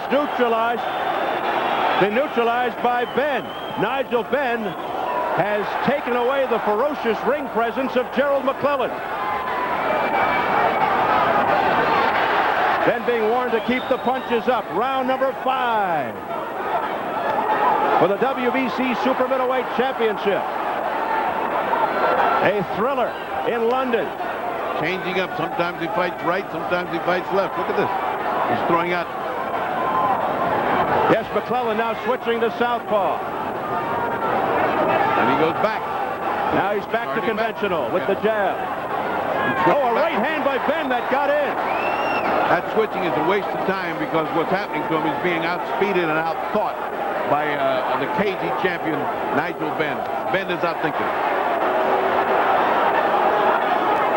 McClellan has been taken out of his game plan. A thumping left hook by Benn. McClellan looks confused. The cagey Nigel Benn now seems to have gained control of this fight.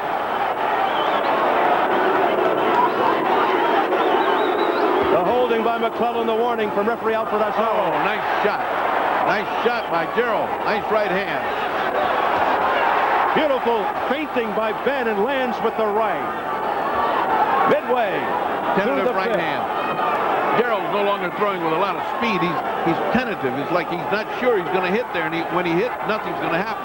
There's those little quick punches that he's throwing that can hurt Benn. But Benn looks like he's found some new source of energy.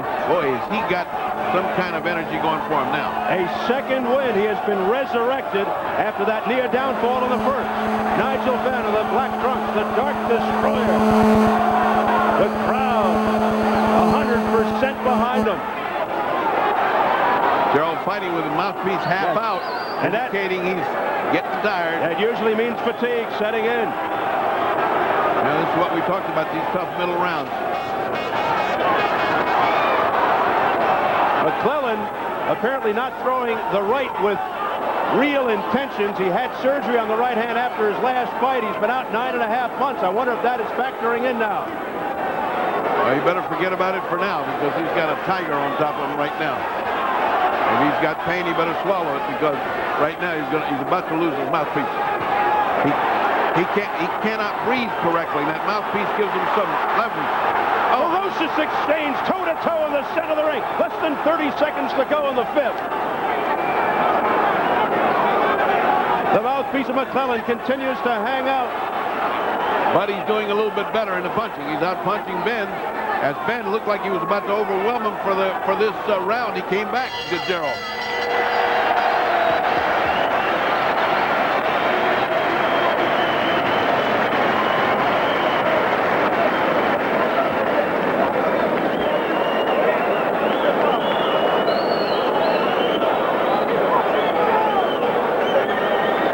So here at the London Arena in London, England, we are between rounds 5 and 6 in a fight that has become a war. Well, it's an even fight right now, Stephen. I've got this thing dead even, and it's just hard. They're just swapping parts of rounds.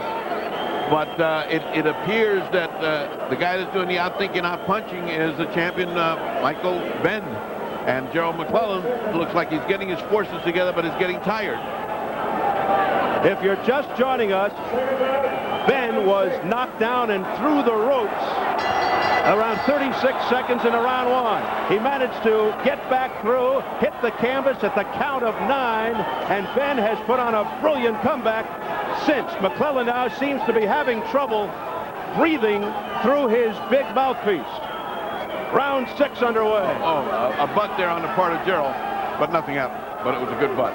Benn with a crisp right hand.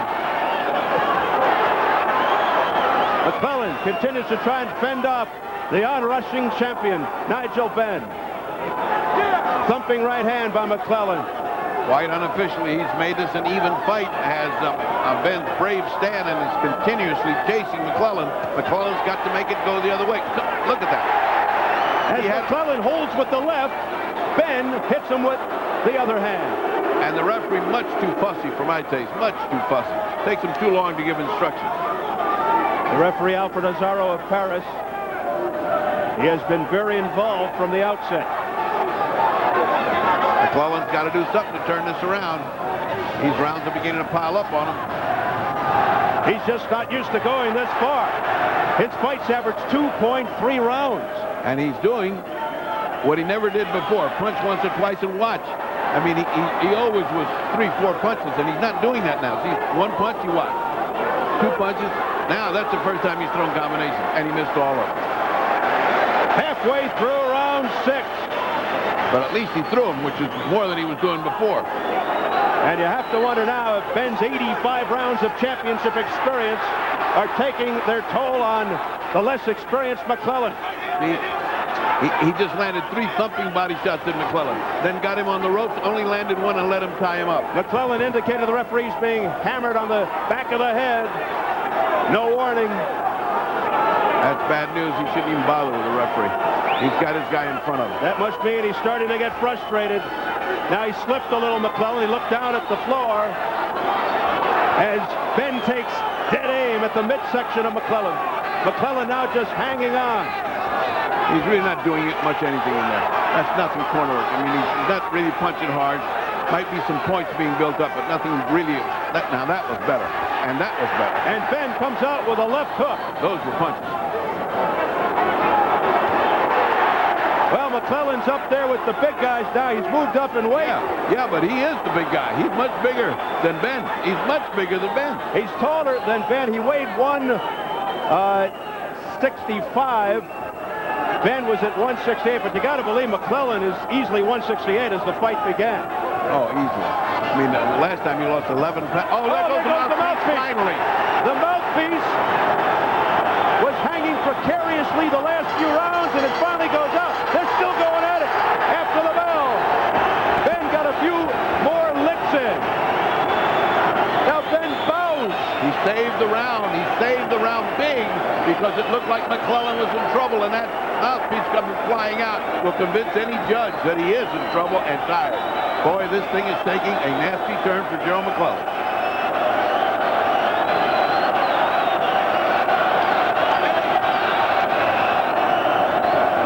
That's why. But look where the mouthpiece is. Yeah, it goes out. I mean, how can he keep it in? It's half out already. But it was a good punch. No matter what it was a good punch. And that convinces judges, and those points are building up. I have now got Benn going out ahead. And Frank Bruno giving encouragement to Nigel Benn. Benn is getting a lot of warnings for holding, for hitting behind the neck, but no points have been taken away thus far. They can't even hear the bell. McClellan's still sitting. It is so loud in here. Well, McClellan doesn't look like he's interested to come out and do battle. To tell you the truth, he looks like he's losing heart. Round 7, many thought it would not go this far. We're at the halfway point, scheduled for 12 for the WBC Super Middleweight Championship. Nigel Benn, who was knocked down and through the ropes in the opening seconds of the fight, has fought back valiantly. Now that was a borderline foul. A clubbing right hand by McClellan. To the back of the head. We saw what happened in Mexico City with that. No caution from the Norris. Yes, we did. More warnings. Hey, don't push the referee. Whoa, that's the way to get disqualified. He's been upset with the referee all night. Now, that looks like it looks like Gerald McClellan has finally been told by his corner, this is going away from you, buddy. You better start fighting here. Benn's philosophy is do anything you can to win. Some might interpret that as dirty tactics. He's getting away with a lot here tonight. Well, they're letting him get away with that. Not the referee, Gerald McClellan. Gerald McClellan has no business letting him get away with that. That's amateur stuff. He should be able to smother that. Plus, he's waiting too long. Oh, nice hook. That's the kind he needs. A hook and a counter punch. He's waiting too long for the other guy to start. He's got to start first. Here goes Benn again, sending McClellan back. McClellan's fighting like a bullfighter now. He's got to watch out. That was the old Matador play. Yeah, he's fighting like a bullfighter. Right hand by Benn that nailed McClellan on the side of the head. Well, you can't put your arm up there and not expect an old veteran like this to come over it.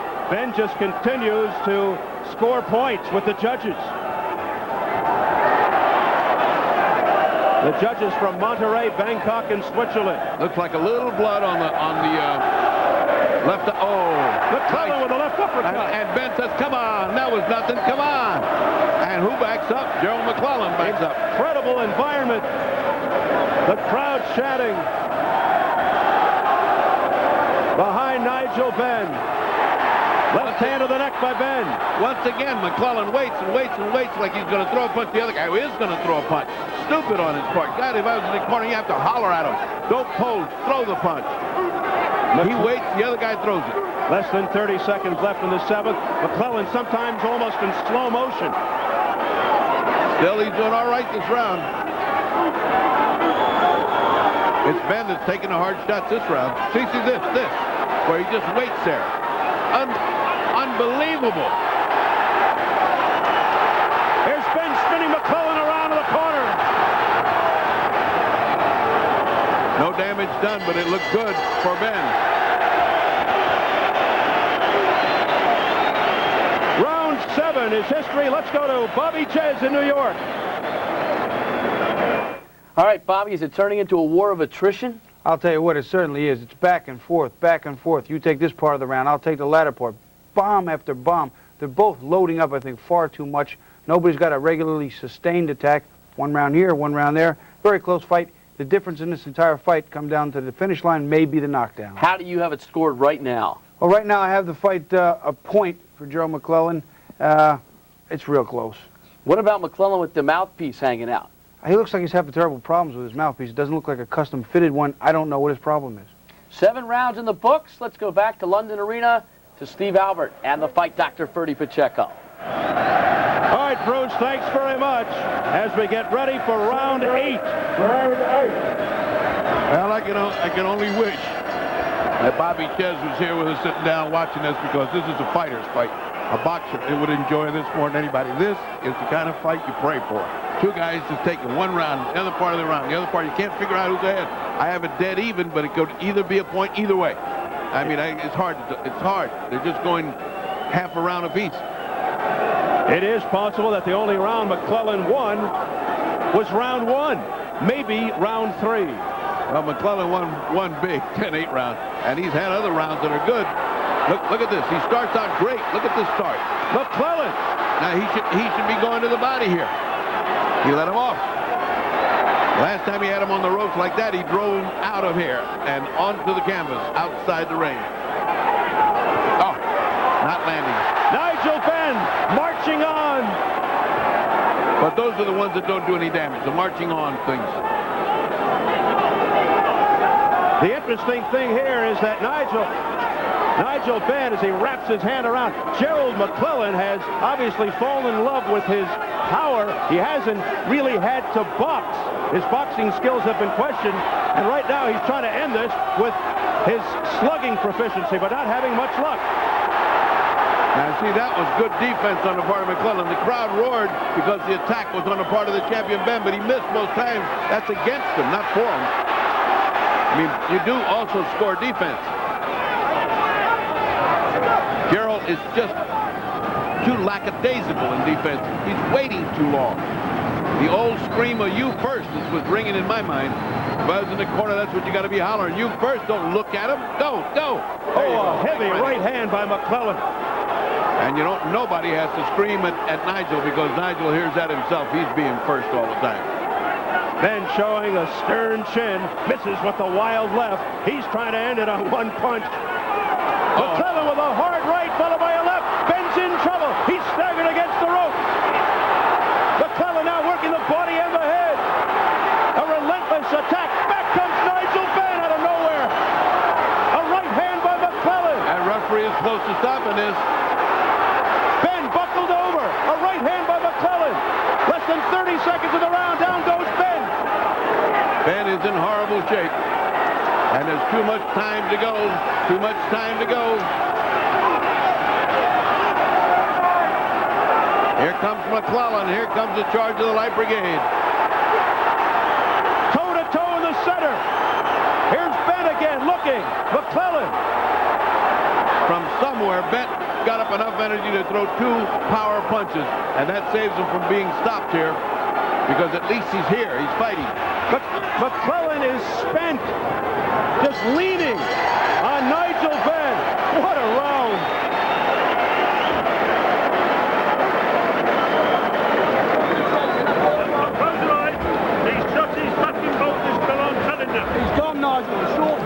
Boy, are they working on on Nigel Benn, and they better work on him because he was out in that corner. One well-landed bomb by McClellan, it would have been over. McClellan tried, he just couldn't do it. He didn't finish, but here, let's look at this work. Let's look at the work. Right hand, right on top of the floor. You see the damage. All the way back into the ropes, and now whang. If he'd have landed that, it was over. But you have to give Benn credit. He sure took a lot of punishment. He missed that. You see how many punches are missed. If McClellan had gone to the body, taken his time and worked good, there's one good body shot. There's one good body shot, and now he's going over the top, and he can't hit over the top when the guy's bending down. That uppercut was called for there, and he wasn't. That was more of exhaustion knockdown than a punch knockdown. But nonetheless, he is now ahead by 2 points. So now, McClellan with the momentum. Benn almost out in that 8th round. He went down with about 20 seconds to go in the round. We're into uncharted territory for Gerald McClellan. First time past round 8 in his entire career. But he's got a sinking battleship in front of him. All he needs to do is finish. Finish big. I mean, Benn is on the way, and he's sinking, but he's got heart. Look at him. He's still trying to fake that he's in this fight. A lunging shot by Benn, but it made no contact. And the crowd responding to anything that Benn does. Great energy, great heart on the part of Benn. Boy, he is halfway out of this fight, and he's still in here trying to finish. He has no legs, Benn. He is fighting on instinct, fighting on heart. Can McClellan finally put him away? McClellan again with that fatal flaw of waiting too long. He should be all over this guy in a methodical attack. Not crazy, methodical. I don't know what he's talking about, this referee. My God. Again, a lunging left. No problem for McClellan. Overhand right to the back of McClellan's head against Benn. Again, Benn getting away with it. Rabbit punching. Oh, more talk. Being warned about that from the referee. He punched and then he slipped. Nigel and he hit him in the eye. Nigel got hit in the eye. Look at that. Butted on the way down. Oh boy, here we go. So McClellan will have time. The referee says, get up. He says, let's continue. McClellan went down to one knee, and now, here we go. Round 9 continues. A slapping left by Benn. No impact. Yeah, but that was not kind of a knockdown by any means. He was just trying to clear his head. He got butted real hard. And he's done it again. Again, that doesn't help all that bowing when you keep doing the damage with the head. A lot of fouling tactics. Well, he's waiting too long. Waiting too long. He's waiting too long. Then bouncing off those loose ropes. He comes back with a short left hand, Nigel Benn. Less than 30 seconds remaining in round 9. Good defensive move by Benn. Well, he's still got that going, despite the lack of legs. His legs are so rubbery. It's just a miracle. He's still up. I mean, he just can't control his legs. He can't get them in the right position. That last display, that last flurry at the end of the 8th round really took the steam out of Nigel Benn when he went down. Now the jab by McClellan. And McClellan's still winking his eyes, still hurting, and he got hit hard. McClellan landing a right at the bell. 9 rounds complete. We're going into the 10th round. So they can't say you've never been before because you've been there already. We're in the 10th round. This man cannot win this fight unless you give this fight to him. He cannot win, G. He's so far behind me.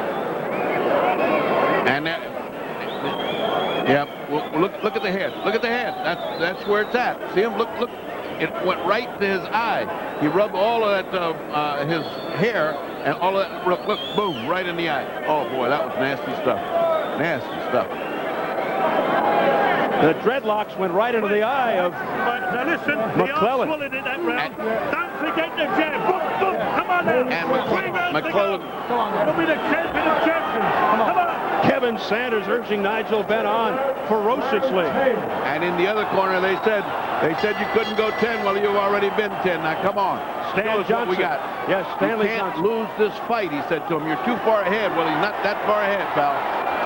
It could happen, but it would really be an upset because he's been down twice resoundingly. Round number number 10 for the WBC Super Middleweight Championship. Just an incredible night. Nigel Benn hoping that he got a second win between rounds. A left hand by McClellan. McClellan now with a burst of energy dancing around.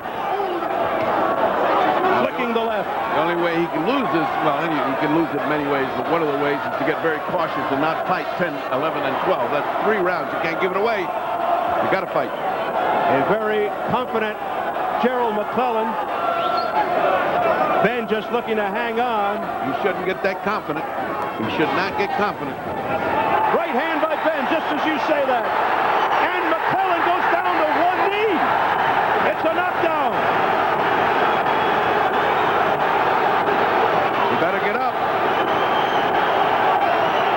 He gets up at 7. Now that is the strangest knockdown I've seen. It came out of nowhere.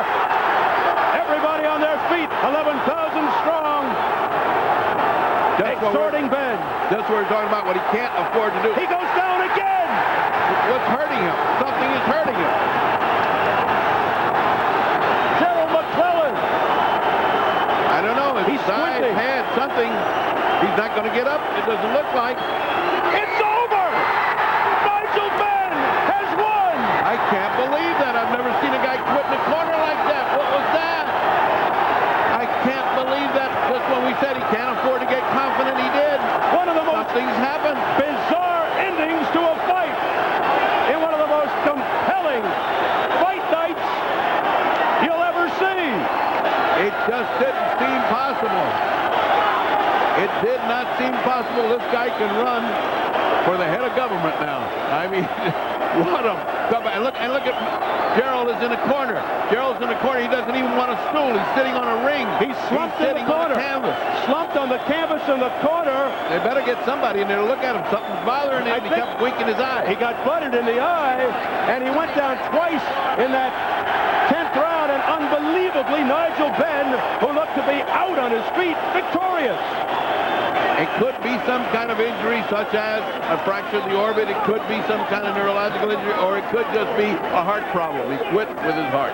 I mean, let's face it, this kid just outgutted him. What happened, we'll have to wait and see now in these minutes when the doctor's up there what has happened to Gerald McClellan.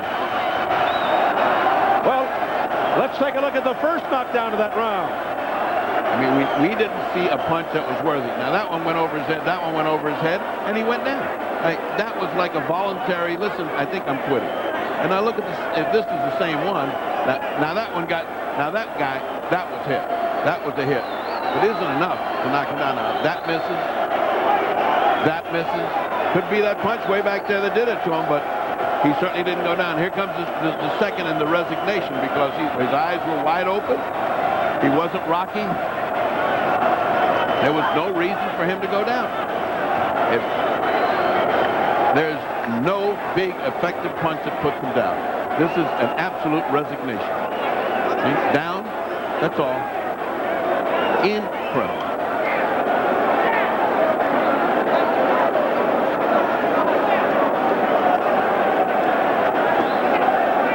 As we're looking at this, it begins to fill me with even more wonder and doubt. That somebody with the heart of Gerald McClellan, because he's fought hard and so forth, would just quit. I mean, that wasn't anything but quit unless something happens to him. And we can't know that. Now the paramedics are out there, and they've got him stretched out. Now action is going on as people are trying to come into the ring, but he is on his back. He's stretched out, is Gerald. Now, take a look. They've turned him over. They've turned him over to the side, and he is in all kinds of difficulty in the corner. They should push those people back and let the doctor work.